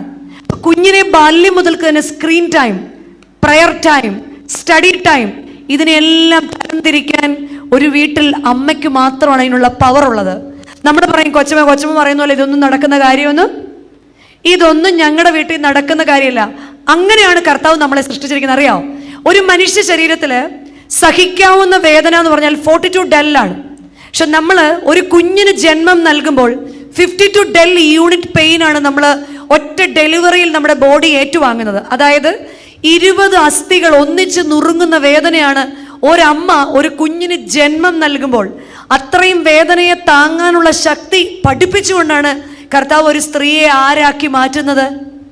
അമ്മയാക്കി മാറ്റുന്നത്. ഏത് പ്രതിസന്ധിയെയും അതിജീവിക്കാനുള്ള അസാമാന്യമായ ശക്തി, അതാണ് കുരിശിന്റെ ചുവട്ടിൽ നിന്ന് ആ അമ്മ കാട്ടിത്തന്നത്. കുരിശുമായിട്ട് തൻ്റെ മകൻ വീഴുമ്പോഴും, കുരിശുമായിട്ട് തൻ്റെ മകൻ തുപ്പലേക്കുമ്പോഴും, കുരിശുമായിട്ട് അവൻ വീണ് മുട്ടുപൊട്ടിയപ്പോഴും, നഗ്നനായിട്ട് ഒരു ചെറുപ്പക്കാരനെ അമ്മയുടെ മുന്നിൽ കെട്ടിത്തൂക്കിയിട്ടപ്പോഴും, അവൻ്റെ ദേഹത്ത് ആണി അടിച്ചപ്പോഴും, രക്തം വാർന്നൊഴുകിയപ്പോഴും, എല്ലാവരും പരിഹസിച്ചപ്പോഴും ആ അമ്മ അപ്പോഴും കുരിശിന്റെ ചുവട്ടിൽ നിന്ന് പറഞ്ഞുകൊണ്ടേയിരുന്നു, ഗോ അഹെഡ്, ഗോ അഹെഡ്. കാരണം നിന്റെ പിതാവിന്റെ ഇഷ്ടം പൂർത്തീകരിക്കുക അത്രേ നിന്റെ ജീവിതത്തിലെ നിയോഗം. നമ്മുടെ മക്കളും ജീവിതത്തിൽ തളർന്നു പോകുമ്പോൾ, തകർന്നു പോകുമ്പോൾ ഒരു പ്രാർത്ഥിക്കുന്ന അമ്മ, കൊച്ചമ്മ നേരത്തെ പറഞ്ഞ വാക്കുകൾ പോലെ എനിക്ക് വേണ്ടി പ്രാർത്ഥിക്കാൻ ഒരമ്മ. ഈ ചെറിയ പ്രായത്തിലൊക്കെ നമ്മുടെ പ്രാർത്ഥനയ്ക്കൊന്നും വലിയ വിലയൊന്നുമില്ല. പക്ഷെ കാര്യത്തോട് അടുത്ത് കഴിയുമ്പം, കഴിഞ്ഞിടയ്ക്ക് എന്നോടൊരു ഇവാഞ്ചലിസ്റ്റ് പറഞ്ഞു, കൊച്ചമ്മ ഞാൻ എവിടെ ശുശ്രൂഷയ്ക്ക് പോകാൻ നേരത്തും നാട്ടിൽ എൻ്റെ മമ്മിയോട് വിളിച്ച് പറയും, ഇപ്പൊ പിന്നെ തൊണ്ട ഇടറിയിട്ടെന്ന് പറയും, ഇപ്പൊ എനിക്ക് പറയാനും ആരുമില്ല, എനിക്ക് വേണ്ടി പ്രാർത്ഥിക്കാനും ആരുമില്ല. അമ്മ മരിച്ചു കഴിഞ്ഞപ്പോഴാണ് ആ അമ്മയുടെ പ്രാർത്ഥനയുടെ വില അറിയുന്നത്. കുടുംബങ്ങളിൽ ഒന്നിച്ചിരുന്ന് പ്രാർത്ഥിപ്പിക്കുന്ന ആ ഒരു ചാലക ശക്തിയായിട്ട് അമ്മ മാറണം. ഞാൻ എല്ലായിടത്തും പോകുമ്പോൾ പറയുന്നൊരു കാര്യമാണ്, ഞാനിങ്ങനെ എവിടെയെങ്കിലുമൊക്കെ ദൂരെയൊക്കെ പോയിട്ട് വരുമ്പോൾ ഒത്തിരി ലേറ്റ് ആവും. അച്ഛനും പള്ളിയിലെ നമസ്കാരം കഴിഞ്ഞാൽ വരിക. ഞങ്ങളേത് പാതിരാത്രിയിൽ വന്നാലും ഒരു വേദപുസ്തകവും പിടിച്ചുകൊണ്ട് വാക്കിംഗ് സ്റ്റിക്കിൽ നടന്നു വരുന്ന ഒരു അമ്മ ഞങ്ങൾ വീട്ടിലുണ്ട്. പലപ്പോഴും ഞാൻ തോന്നിയിട്ടുണ്ട്, അമ്മയ്ക്ക് എവിടെയെങ്കിലും ഒന്ന് ഉറങ്ങിക്കൂടെ, കാരണം നമ്മൾ അത്രയ്ക്ക് ടയേർഡായിരിക്കും. അമ്മ നല്ല ഹാപ്പി ആയിട്ടിരുന്നൊരു ദിവസം ഞാൻ അമ്മയുടെ അടുത്തിട്ട് എന്ന് പറഞ്ഞു, അമ്മ ഞങ്ങളെല്ലാം പ്രെയർ കഴിഞ്ഞിട്ടാണ് വരുന്നേ, ഞങ്ങൾ പ്രാർത്ഥിച്ചോളാം, അമ്മ കിടന്നോളാൻ. അമ്മ എന്നോട് ചിരിച്ചു. ഞാൻ എന്താ അമ്മ കളിയാക്കി ചിരിക്കുന്നേ? മറുപടിയായിട്ട് ഒരു പാട്ടാ പാടിയേ. അമ്മ ഇങ്ങനെ പാടുക, എണ്ണയുണ്ടോ നിൻ വിളക്കിൽ നീ ഒരുങ്ങിയിട്ടുണ്ടോ, എണ്ണയുണ്ടോ നിൻ വിളക്കിൽ നീ ഒരുങ്ങിയിട്ടുണ്ടോ, നിർമ്മലമാം നീതി വസ്ത്രം നീ ധരിച്ചിട്ടുണ്ടോ, നിർമ്മലമാം നീതി വസ്ത്രം നീ ധരിച്ചിട്ടുണ്ടോ. ഞാൻ ചോദിച്ചു, പാടിയതിൻ്റെ ഉദ്ദേശം? അത് തന്നെ ഉദ്ദേശം, ചിന്തിച്ചാൽ മതി. എന്നോട് പറഞ്ഞു, നിന്റെ വിളക്കിൽ എണ്ണയുണ്ടാകണം. പ്രസംഗവും പാട്ടും ഒക്കെ അങ്ങ് പള്ളിയിൽ, ഇവിടെ വരുമ്പോൾ നിങ്ങൾ അപ്പനും അമ്മയുമാണ്. നിന്റെ വീട്ടിലെ വിളക്കിൽ എണ്ണയില്ലെങ്കിൽ നിന്റെ തിരി കെട്ടുപോകും. നീ വളർത്തുന്ന നിന്റെ മക്കള് ഇരുട്ടിൽ തട്ടി വീണു പോകും. ഒടുവിൽ നീ ദൈവത്തോട് ചോദിക്കും, ദൈവമേ ഞാൻ ലോകം മുഴുവൻ നടന്ന് നിന്നെ പ്രഘോഷിച്ചിട്ട് എന്റെ മക്കൾ എന്താ ഇങ്ങനെ ആയിപ്പോയെന്ന്. അപ്പൊ കർത്താവ് നിന്നോട് തിരിച്ചു ചോദിക്കും, നിന്റെ വിളക്കിൽ നീ എണ്ണ ഒഴിച്ചിരുന്നോ, നിന്റെ തിരി കെട്ടത് നീ അറിഞ്ഞിരുന്നോ? കർത്താവ് തിരിച്ചു ചോദിക്കാൻ ഇടവരുത്താതിരിക്കണമെങ്കിൽ എന്തെല്ലാം തിരക്കുകൾ ഉണ്ടെങ്കിലും കുടുംബ പ്രാർത്ഥനയ്ക്ക് ഒരു കോംപ്രമൈസും ചെയ്യരുത് കുഞ്ഞേ എന്ന്. എൻ്റെ ജീവിതത്തിലെ ഏറ്റവും വലിയൊരു പാഠം അത്. കുടുംബ പ്രാർത്ഥനയിൽ ഒരു കോംപ്രമൈസും, എത്ര തിരക്കുണ്ടെങ്കിലും, എത്ര വലിയ ഹിസ്റ്ററികൾ പഠിച്ചാലും, എത്ര വലിയ പ്രൊഫസർ ആണെങ്കിലും, എന്തെല്ലാം ആണെങ്കിലും, കുടുംബ പ്രാർത്ഥന നടത്തുന്ന കാര്യത്തിൽ ഒരമ്മയ്ക്ക് കൺട്രോൾ ചെയ്യാൻ സാധിക്കാൻ വേണ്ടി എനിക്ക് തോന്നുന്നു അതിനുവേണ്ടി അമ്മ മുന്നേ പ്രാർത്ഥിക്കണം. കുടുംബ പ്രാർത്ഥന എവിടെ ഇരുന്നാലും മക്കളെ ചേർത്ത് വെച്ച് കുടുംബ പ്രാർത്ഥന ചൊല്ലുന്ന അമ്മ, നോമ്പ് ഉപവാസം. അതുകൊണ്ടാണ് കാലം ചെയ്തുവെങ്കിലും കാലത്തിലൂടെ ജീവിക്കുന്ന പൗലോസ് മാർ ഗ്രിഗോറിയോസ് തിരുമനസ്സുകൊണ്ട് പഠിപ്പിക്കുന്നുണ്ട്, every home should be A rehabilitation centre. 3 ശുശ്രൂഷകൾ അവിടെ നടക്കണം. ദ ഫസ്റ്റ് വൺ, പ്രാർത്ഥന എന്ന ശുശ്രൂഷ, ചിട്ടയായ പ്രാർത്ഥന. നോമ്പും ഉപവാസങ്ങളിലും വെള്ളം ചേർക്കരുത്. നേരത്തെ നമ്മൾ പറഞ്ഞു, നമ്മുടെ അതിവിശുദ്ധ വിശ്വാസം വെള്ളം ചേർക്കുന്ന വിശ്വാസമല്ല. അതിവിശുദ്ധ വിശ്വാസത്തിൽ നോമ്പും ഉപവാസവും പഠിപ്പിക്കുന്നത് സെൽഫ് കൺട്രോൾ ഉണ്ടാകാൻ വേണ്ടിയാ. സെൽഫ് കൺട്രോൾ ഉള്ള ഒരു ജനറേഷൻ ഉണ്ടാകണമെങ്കിൽ, ഇന്നലെ ഞാൻ ഒരു MGOCSM മീറ്റിങ്ങുമായിട്ട് ബന്ധപ്പെട്ട് ചെന്നൈയിലായിരുന്നു. അപ്പം ഞങ്ങളുടെ തന്നെ ഒരു ഹെഡ് മാസ്റ്ററിൻ്റെ മകൻ 2 മാസമേ ആയിട്ടുള്ള ചെന്നൈ പോയിട്ട്. അപ്പം ഇന്നലെ അച്ഛന്മാരെല്ലാം ഇരിക്കുന്ന ടേബിളിൽ ഇരുന്നാണ് ഞാനും ചായ കുടിച്ചപ്പോൾ അപ്പോൾ ആ പയ്യനെ കുറിച്ച് ആ പള്ളിയിലെ വികാരി അച്ഛൻ എന്നോട് പറയാ, 2 മാസമേ ആയിട്ടുള്ളൂ കൊച്ചമ്മ, എത്ര ഹെൽപ്ഫുൾ ആണെന്നറിയാമോ, മദ്ബാഹയിലെ കാര്യങ്ങളിലെല്ലാം എന്നെ ഹെൽപ്പ് ചെയ്യും. കഴിഞ്ഞ ദിവസം ഒരു ശവോടക്കിൻ്റെ ഫുൾ എന്നെ ഹെൽപ്പ് ചെയ്തു. കഷ്ടാനുവാഴ്ച അവൻ വീട്ടിൽ പോകുന്നില്ലെന്നാ പറയുന്നത്. എന്തു നല്ല കുഞ്ഞാ, വളർത്തുവാണെങ്കിൽ ഇങ്ങനെ വളർത്തണമെന്ന് എനിക്ക് ഭയങ്കര അഭിമാനം തോന്നി. എൻ്റെ മകനല്ല, എൻ്റെ സഹപ്രവർത്തകൻ, എൻ്റെ സാറിൻ്റെ മകനാണ്. എങ്കിൽ പോലും അങ്ങനെ കേൾക്കാനുണ്ടാവുന്ന ഒരു ഭാഗ്യമാണ് ജീവിതത്തിൽ വലിയൊരു ഭാഗ്യം തന്നെയാണ്. നനഞ്ഞ ഇടങ്ങളിൽ നീരുറവയ്ക്ക് വേണ്ടി, നനഞ്ഞ ഇടങ്ങൾക്ക് വേണ്ടി പ്രാർത്ഥിക്കാൻ അമ്മയ്ക്ക് സാധിക്കണം. നമ്മുടെ കുഞ്ഞുങ്ങളുടെ കുറവുകൾ നമുക്കറിയാം, നമ്മുടെ കുറ്റങ്ങൾ അറിയാം, നമ്മുടെ ജീവിത പങ്കാളികളുടെ കുറവുകൾ അറിയാം. എങ്കിലും കർത്താവേ, ആ ഉണങ്ങിയ സ്വഭാവത്തിന്മേൽ അവിടുത്തെ ആത്മാവിന്റെ നീരുറവ, നിത്യജീവൻ എന്ന ബോധം എൻ്റെ തലമുറയ്ക്ക് ഉണ്ടാകണമേ എന്ന് നമുക്ക് പ്രാർത്ഥിക്കാം. ദൈവസ്നേഹത്തിൽ നമ്മളെ തന്നെ സൂക്ഷിക്കാൻ, സഹോദര ബന്ധത്തിൽ ഞാൻ എൻ്റെ മക്കളുടെ മുൻപിൽ എങ്ങനെയാ? നമ്മൾ ശരിയാണ്, ജോലിക്ക് വേണ്ടിയൊക്കെ നാട്ടിൽ നിന്ന് ഇവിടെ വന്നു. പക്ഷെ എൻ്റെ നാടുമായിട്ടുള്ള എൻ്റെ ബന്ധം, എൻ്റെ പേരൻസുമായിട്ടുള്ള എൻ്റെ ബന്ധം, എൻ്റെ സിബ്ലിങ്സുമായിട്ടുള്ള ബന്ധം ഞാൻ എങ്ങനെയാണ് എൻ്റെ മക്കൾക്ക് കാണിച്ചു കൊടുത്തിട്ടുള്ളത്? ഞാൻ എങ്ങനെയാണ് എൻ്റെ മക്കളുടെ മുൻപിൽ ബന്ധങ്ങളെ കാണിച്ചു കൊടുത്തിട്ടുള്ളത്? നിങ്ങൾ കേട്ടിട്ടുണ്ടായിരിക്കും ഈ കഥയും. ഒരിക്കൽ ഒരു വലിയ കൺവെൻഷൻ നടന്നുകൊണ്ടിരിക്കുക. നോമ്പിന്റെ സമയത്തെ കൺവെൻഷൻ ആയതുകൊണ്ട് ഏറ്റവും കൂടുതൽ നോമ്പിൽ നമ്മൾ വിമർശിക്കുന്ന ആരെയാ? പാവം പിടിച്ച യൂദായെ. നമ്മുടെ ഉള്ളിലെ യൂദായെ ഒളിപ്പിച്ചു വെച്ചിട്ടാണ് നമ്മൾ ആരെ വിമർശിക്കുന്നത്? യൂദയെ കുറിച്ച് ഇങ്ങനെ അച്ഛൻ പറഞ്ഞുകൊണ്ടിരിക്കുന്ന സമയത്ത് ഫ്രണ്ടിൽ ഇരുന്ന് രണ്ട് പിള്ളേർ ഭയങ്കര വർത്താനം. അച്ഛൻ ഇങ്ങനെ പുൾപ്പിറ്റൽ അടിച്ചു, അവൻ വർത്താനം നിർത്തുന്നില്ല. വീണ്ടും ചോദിച്ചു, മോന് യൂദ അറിയാവുന്നു? അന്നേരം പറഞ്ഞാൽ അറിയാവുന്നു. അപ്പൊ അച്ഛന് ഭയങ്കര എക്സൈറ്റഡ് ആയി. അച്ഛൻ കണ്ടിട്ടില്ലല്ലോ യൂദയെ. അച്ഛൻ ചോദിച്ചു, മോൻ എങ്ങനെ യൂദ അറിയാം? അത് മമ്മി കാണിച്ചു തന്നിട്ടുണ്ടെന്ന്. ആഹാ, അച്ഛൻ ഒന്നുകൂടെ എക്സൈറ്റഡ് ആയി. അച്ഛൻ ചോദിച്ചു, മമ്മിക്ക് എങ്ങനെ യൂദ അറിയാം? അത് ഞങ്ങളുടെ അപ്പാപ്പൻ അതുവഴി പോകുമ്പോൾ അമ്മി പറയും, ആണ്ടേ പോകുന്ന യൂദ നിന്റെ അപ്പനെ പറ്റിച്ച് നാട്ടിലെ സ്വത്തെല്ലാം, നിങ്ങൾ അങ്ങ് ഡൽഹിയിലല്ലേ എന്ന് പറഞ്ഞ് നാട്ടിലെ സ്വത്തെല്ലാം കൈക്കലാക്കിയ യൂദ. ഇങ്ങനെയാണോ ഞാൻ എൻ്റെ സഹോദരനെ കുറിച്ച് എൻ്റെ മക്കൾക്ക് ഇൻട്രൊഡ്യൂസ് ചെയ്തിരിക്കുന്നത്? എന്നിട്ട് നമ്മുടെ മക്കൾ തമ്മിൽ സ്നേഹിക്കണമെന്ന് പറയരുത്. നമ്മളുടെ ജീവിത പങ്കാളിയെ അവരുടെ വീട്ടിൽ നിന്ന് പൂർണ്ണമായിട്ടും അടർത്തി മാറ്റി ഓതി ഓതി ഓതി ഓതി ഒരു വ്യത്യസ്തനാക്കി അയലൻഡിൽ കൊണ്ടിട്ടിട്ട് നമ്മുടെ മക്കൾ തമ്മിൽ സ്നേഹിക്കണമെന്ന് വാശി പിടിക്കരുത് കേട്ടോ. കാര്യം എന്താണെന്നറിയോ? കർമ്മ നെവർ ഫോർഗെറ്റ് ഇറ്റ് അഡ്രസ്. കർമ്മഫലം നമ്മളെയും തേടി വരും. ആകയാൽ പ്രിയമുള്ളവരെ, എവിടെയാണോ എൻ്റെ സ്വഭാവത്തിലെ ഉണങ്ങിയത്, കർത്താവേ, നീ ഇന്ന് ഞാൻ നിന്റെ മുൻപിൽ റിപ്പന്റ് ചെയ്യാൻ തയ്യാറാ, ഞാൻ റിട്ടേൺ ചെയ്യാൻ തയ്യാറാ. എന്നിലേക്കൊന്ന് ഇറങ്ങി വന്ന് എന്നെ ഒന്ന് നനച്ച് എൻ്റെ കുഞ്ഞുങ്ങളെ വളർത്താനുള്ള വിവേകമുള്ള അമ്മ, സാമർഥ്യമുള്ള അമ്മ ആയിത്തീരണം. വീണ്ടും നമുക്ക് അടുത്തൊരു അമ്മയെ കാണാൻ സാധിക്കും. 2 ശമൂവേൽ പുസ്തകം 21-ാം അധ്യായത്തിൽ ആദ്യം നമ്മൾ ഡിസ്കസ് ചെയ്ത അമ്മ ആരായിരുന്നു? സെയിന്റ് മേരി ആയിരുന്നു. രണ്ടാമത് പറഞ്ഞ അമ്മ ആരായിരുന്നു? ജായേൽ ആയിരുന്നു. ആരായിരുന്നു ജായേൽ? സീസറയെ കൊന്ന, ചുറ്റിക കൊണ്ട് തലക്കടിച്ച് സീസറയെ കൊന്ന ധീരയായ. she was not a prophet, she was not a warrior, just a simple lady.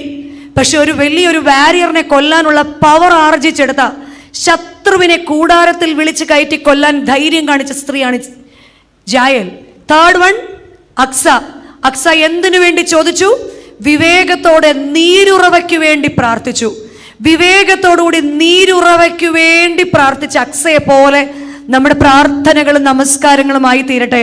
4ാമത്തെ ലേഡിയാണ് 2 ശമൂവേൽ പുസ്തകം 2 Samuel chapter 21 റിസ്പ.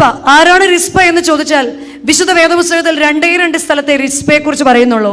1-2 ശമൂവേൽ 3:7 പറയുന്നുണ്ട്, അയ്യാവിന്റെ മകളായ റിസ്പ. 2 ശൗലിന്റെ വെപ്പാട്ടിയായ റിസ്പ. ശൗൽ രാജാവിന് അനേക രാജ്ഞിമാരുണ്ട്, എന്നാൽ അവരുടെ കൂട്ടത്തിൽ വെറും ഒരു വെപ്പാട്ടി മാത്രമാണ് ഈ റിസ്പ. പക്ഷെ റിസ്പയ്ക്കും മക്കളുണ്ട്. ശൗല് ഗിബയോന്യരെ കൊന്നു. ഗിബയോനുടെ രക്തം കൊണ്ട് ദേശം മുഴുവൻ വരണ്ടുപോയി. ശൗലിന്റെ കാലശേഷം ആര് ഭരണം ഏറ്റെടുത്തു? ദാവീദ് ഭരണം ഏറ്റെടുത്തു. ദാവീദ് ഭരണം ഏറ്റെടുത്തെങ്കിലും മഞ്ഞും മഴയും വീഴാതെ ദേശമെല്ലാം ഉണങ്ങി വരണ്ട് കിടന്ന ദേശം എന്താണ് ഇങ്ങനെയെന്ന് അറിയാൻ ദാവീദ് ദൈവസന്നിധിയിൽ പ്രാർത്ഥിച്ചു. ദൈവത്തിൽ നിന്ന് ദാവീദിന് മറുപടി കിട്ടി. ദാവീദേ, നിന്റെ രാജ്യം ഗിബയോന്യരുടെ രക്തം കൊണ്ട്, പാപം കൊണ്ട് ഉണങ്ങിക്കിടക്കുകയാണ്, അതിന് പ്രതിക്രിയ ചെയ്യണം. ദാവീദ് ഗിബയോന്യരെ വിളിച്ചു. ഗിബയോന്യർ എന്ന് പറയുന്നത് വേറൊരു കമ്മ്യൂണിറ്റിയാ. അവരെ വിളിച്ചിട്ട് ചോദിച്ചു, ഞാൻ എങ്ങനെയാണ്, നിങ്ങൾ എന്താണ് കോംപ്രമൈസ് ടോക്കിന് വിളിച്ചിട്ട് ചോദിച്ചു, ഞാൻ എന്താണ് പകരം തരേണ്ടത്? ഗിബയോന്യർ പറഞ്ഞു, പൊന്നോ വെള്ളിയോ ഒന്നും കൊണ്ട് ഞങ്ങൾ കോംപ്രമൈസ് ചെയ്യത്തില്ല. ഞങ്ങളുടെ തലമുറയെ കൊന്നൊടുക്കിയ ശൗലിന്റെ മക്കളെ ഞങ്ങൾക്ക് വിട്ടുതരണം. ശൗലിന്റെ മക്കളെ അങ്ങനെ വിട്ടുകൊടുത്തു. ശൗലിന്റെ മക്കളെ മലമുകളിൽ കൊണ്ടുപോയി കെട്ടിത്തൂക്കി കൊന്നിട്ടു. ആര്? ഗിബയോന്യര് ഈ വാർത്ത അറിഞ്ഞ് എല്ലാവരും മലമുകളിലേക്ക് ഇത് കാണാൻ ചെന്നു. അവിടെ ചെന്ന് കഴിഞ്ഞപ്പോൾ അത് കൊയ്ത്ത് ഉത്സവത്തിന്റെ കാലാണ്. മരിച്ചവര് പൊയ്ക്കോട്ടെ, പോയ വഴിയെ പൊയ്ക്കോട്ടെ എന്ന് പറഞ്ഞ് എല്ലാവരും പോയി. എന്നാൽ റിസ്പ എന്നൊരു ലേഡി മാത്രം അവിടെ നിന്നു. കയറിൽ നിന്ന് ആ ശവശരീരങ്ങളെ ഇറക്കി പാറയുടെ മുകളിൽ കിടത്തി ചാക്കുകൊണ്ട് പൊതിഞ്ഞ് രാത്രിയെന്നോ പകലെന്നോ ഇല്ലാതെ അവിടെ കാവൽ നിന്നു. രാത്രിയിൽ കാട്ടുമൃഗങ്ങളോ പകൽ പക്ഷികളോ ആ ശവങ്ങളെ കൊത്തി തിന്നാതിരിക്കാൻ തൻ്റെ മക്കളുടെ നിർജീവമായ ആ ശവത്തിന്റെ മുൻപിൽ ഈ റിസ്പ എന്ന സ്ത്രീ അവിടെ കാവൽ നിൽക്കുകയാണ്. അത് ദാവീദ് രാജ ദിവസങ്ങൾ കഴിഞ്ഞപ്പോൾ ദാവീദിന്റെ ചെവിയിലെത്തി. ദാവീദിന്റെ ഉള്ളിൽ കുറ്റബോധം തോന്നി. ദാവീദ് ശൗലിന്റെ അസ്ഥികളും യോനാഥാന്റെ അസ്ഥികളും ഈ 7 മക്കളുടെ അസ്ഥികളും ഒരുമിച്ച് കൊണ്ടുവന്ന് പിതാക്കന്മാരെ പോലെ മാന്യമായ അടക്കം നൽകി അവരെ ആദരിച്ചു. നിർജീവമാണെന്ന് അവൾക്കറിയാം, മരിച്ചുപോയി എന്നവൾക്കറിയാം, തിരിച്ചു വരില്ല എന്നവൾക്കറിയാം. എങ്കിലും അവളുടെ കാത്തിരിപ്പ് രാജാവിന്റെ മനമിളക്കി. അങ്ങനെയെങ്കിൽ പ്രിയമുള്ള അമ്മമാരെ, അവൾ എന്താണ് ചെയ്തത്? നിർജീവമായതിനെ ഇറക്കി പാറമേൽ കിടത്തി. നമ്മുടെ പാറ ആരാണ്? നമ്മുടെ പാറ ആരാണ്? നമ്മുടെ പാറയും നമ്മുടെ വീണ്ടെടുപ്പുകാരനുമായ ക്രിസ്തുവിൽ നിർജീവമായ redemption from the dormant stage എന്നൊക്കെ നമ്മൾ പറയത്തില്ലേ? നമ്മുടെ ചില നിർജീവമായ അവസ്ഥയിൽ നിന്ന് ഒരു റിഡംഷൻ ഉണ്ടാകണമെങ്കിൽ പാറയാകുന്ന ക്രിസ്തുവിൽ മേൽ കിടക്കണം. പരിശുദ്ധാത്മാവാകുന്ന ചാക്ക് കൊണ്ട് പൊതിയണം. നമ്മൾക്ക് മുൻപേ ജീവിച്ചിരുന്നവര് നമ്മളെക്കാളും ബുദ്ധിമുട്ട് അനുഭവിച്ചവര് തന്നെയാ. ഒരിക്കലേ ഒരു വള്ളം അറിയത്തില്ലേ? വള്ളം തുഴഞ്ഞ് അപ്പുറത്ത് പോകുന്ന ബ്രിഡ്ജസ് ഉണ്ടാവുന്നതിന് മുൻപ് ഈ വള്ളത്തിന്റെ കടത്ത് കഴിഞ്ഞ് ഈവനിങ്ങിൽ വള്ളം കെട്ടിവെക്കുക. അപ്പൊ ഈ മനുഷ്യൻ ഓടി ചെന്നിട്ട് പറഞ്ഞു, ചേട്ടാ എനിക്കൊന്ന് അക്കരെ പോണം. ഈ കടത്തുകാരൻ പറഞ്ഞു, സോറി, ഇന്നത്തെ സർവീസ് കഴിഞ്ഞു, ബോട്ട് സർവീസ് കഴിഞ്ഞു, ഇന്ന് പോകാൻ പറ്റില്ല. അയാൾ പറഞ്ഞു, എനിക്ക് പോയേ പറ്റൂ, എനിക്ക് ഈ കയ്യിലിരിക്കുന്ന ബാണ്ട് അവിടെ കൊടുത്തേ പറ്റൂ, എൻ്റെ വീട്ടിൽ കൊടുത്തേ പറ്റൂ, എനിക്ക് പോയേ പറ്റുള്ളൂ. ഈ വള്ളക്കാരനെ നിർബന്ധിച്ച് വള്ളം ഇറക്കി. വെള്ളത്തിൽ കൂടി പോകുമ്പോൾ ഭയങ്കര ശക്തിയുള്ള കാറ്റും മഴയൊക്കെ വരുന്നു. എല്ലാം ഭയങ്കരമായി ക്ലൈമറ്റ് ചേഞ്ച് വന്നപ്പോൾ ഈ വള്ളക്കാരൻ ഈ മനുഷ്യനോട് ചോദിച്ചു, നീന്താൻ അറിയാലോ അല്ലേ? ഇയാൾ പറഞ്ഞു, ഇല്ലേ, പിന്നെ എന്തിനാടോ ഈ ക്ലൈമറ്റിൽ വള്ളത്തിലോട്ട് കയറിയത്? അപ്പോഴും അയാൾക്ക് ഒറ്റ മറുപടിയുള്ളൂ, എൻ്റെ കയ്യിലിരിക്കുന്ന ഈ പൊതി എനിക്ക് അപ്പുറത്ത് കൊണ്ട് കൊടുത്തേ കൊടുത്തേ പറ്റൂ. വള്ളം പറഞ്ഞു നിൽക്കുന്ന നേരം കൊണ്ട് മുങ്ങി. അവർ രണ്ടുപേരും വെള്ളത്തിലേക്ക് വീണു. ഈ കടത്തുകാരന് വല്ലാതെ സങ്കടം തോന്നി, അയാൾക്ക് കുറ്റബോധം തോന്നി. അയാൾ അതുവഴിയെല്ലാം നടന്ന് ഈ മനുഷ്യനെ അന്വേഷിക്കുക, കാണുന്നില്ല. നിരാശയോടെ ഈ വള്ളക്കാരൻ പാറപ്പുറത്ത് കയറി ഇരിക്കുമ്പോൾ തോർത്ത് കുടയുന്ന ഒരു സൗണ്ട്. അയാൾ തിരിഞ്ഞു നോക്കിയപ്പോൾ ഇയാളുടെ കൂടെ ബോട്ടിലിരുന്ന മനുഷ്യനാ. അപ്പം ഇയാളോട് പറഞ്ഞു, താനല്ലോട് പറഞ്ഞു ഇയാൾക്ക് നീന്താൻ അറിഞ്ഞൂടാന്ന്. അയാൾ പറഞ്ഞു, എനിക്ക് ഇപ്പോഴും പറയുന്നു നീന്താൻ അറിഞ്ഞൂടാ, പിന്നെ നീ എങ്ങനെ എന്നേക്കാ മുൻപ് എത്തിയത്? ഒറ്റ മറുപടി അയാൾ പറഞ്ഞുള്ളൂ, എനിക്ക് നീന്തിയേ പറ്റൂ, എനിക്ക് എൻ്റെ കയ്യിലിരിക്കുന്നത് അപ്പുറത്ത് കൊടുത്തേ പറ്റുള്ളൂ. അതുകൊണ്ട് ഞാൻ സർവശക്തിയും ഉപയോഗിച്ച് കരയിൽ കയറി. പ്രിയപ്പെട്ട അമ്മമാരെ, നമുക്കും നീന്തിയേ പറ്റൂ. കാരണം നമ്മൾ അമ്മമാരാ. മറ്റുള്ളവരെ ടീച്ചേഴ്സിന് പറയും അനുസരിക്കുന്നില്ല, സ്കൂൾ മാറ്റിക്കോന്ന്. അപ്പന് പറയാം നീ നിന്റെ പിള്ളേരും കൂടെ എന്തേലും ചെയ്തോന്നും. പക്ഷെ ഒരിക്കലും ഒരു അമ്മയ്ക്ക് നമ്മുടെ കുടുംബത്തെ കളയാൻ പറ്റുമോ? കുടുംബത്തെ കളയാൻ പറ്റില്ല. ഏതവസ്ഥയിലാണ് നമ്മുടെ മക്കളെങ്കിലും നമുക്ക് കളയാൻ തോന്നോ?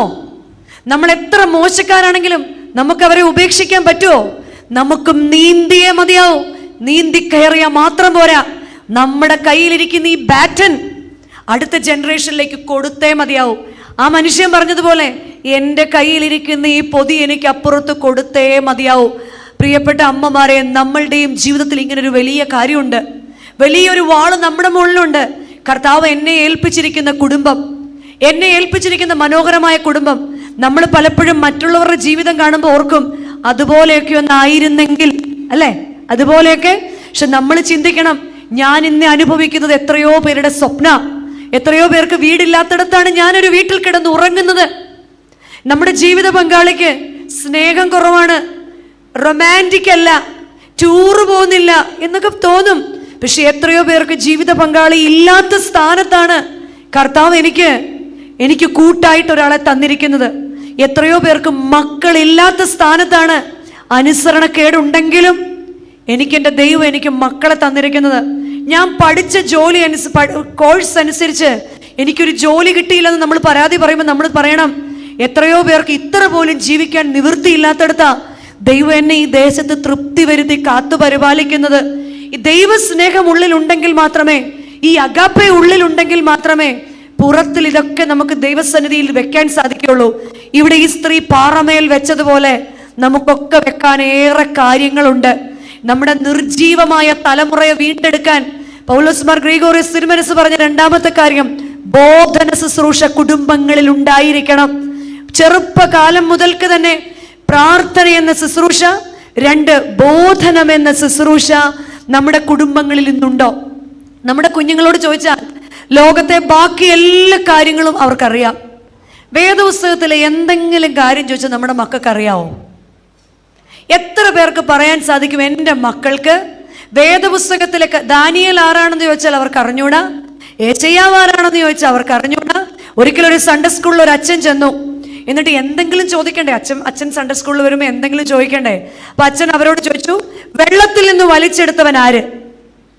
ഒരു കുസൃതി ചാടി എഴുന്നേറ്റ് പറഞ്ഞു, നരൻ. അതെന്താ? മോഹൻലാലിന്റെ ഒരു സിനിമയാ അല്ലേ? നരൻ, വെള്ളത്തിൽ നിന്ന് വലിച്ചെടുത്തവൻ. അപ്പൊ അച്ഛൻ സൺഡേ സ്കൂൾ ഹെഡ്മിസ്ട്രസിനോട് ചോദിച്ചു എന്താന്ന്. പുള്ളിക്കാരി പറഞ്ഞു, ഞാനല്ല സാറായിരിക്കുമെന്ന്. ശരിക്കും സംഭവം എന്താണ്? വെള്ളത്തിൽ നിന്ന് വലിച്ചെടുത്തവൻ മോശയാണെന്ന് കുഞ്ഞിനെ ബോധന ശുശ്രൂഷ കൊടുക്കുന്ന വചനവുമായിട്ടുള്ള ബന്ധം എൻ്റെ വീട്ടിൽ എങ്ങനെയാണ്? നമ്മുടെ എല്ലാം വീട്ടിൽ സ്വന്തമായിട്ട് വേദോത്സവം ഇല്ലേ? ടീപ്പോയിൽ ഒരെണ്ണമുണ്ട്. ടീപ്പോയിൽ ഇരിക്കുന്ന എന്തിനുള്ളതാ? എല്ലാവരും പോയി കഴിഞ്ഞാൽ മർത്തമറി സമാജത്തിന്റെ പരീക്ഷയ്ക്ക് വേണ്ടി പഠിക്കാൻ ആ ടീപ്പോയുടെ അടിയിൽ വെക്കുന്ന ഒരെണ്ണം. പിന്നെ പെട്ടെന്ന് അച്ഛൻ വന്ന് ചോദിച്ചാൽ വെക്കുന്ന ഷോക്കേസിൽ ഒരെണ്ണം. ശരിയല്ലേ? പിന്നെ പണ്ട് അമ്മച്ചി പഠിപ്പിച്ചിട്ടുണ്ട് തലാണിക്കടിയിൽ ഒരെണ്ണം, തലാണിക്കടി ഒരെണ്ണം. പിന്നെ ഇളകിപ്പോയത് ഒരെണ്ണം. പിന്നെ ഇപ്രാവശ്യം പരിമല പോയപ്പോൾ ഫാൻസി ആയിട്ട് തോന്നി വാങ്ങിയ ഇംഗ്ലീഷ് പകുതി മലയാളം പകുതി വേറൊരെണ്ണം. എത്ര വെറൈറ്റി! വീട് ആൾക്കൊന്ന് ഓരോന്നുണ്ട്.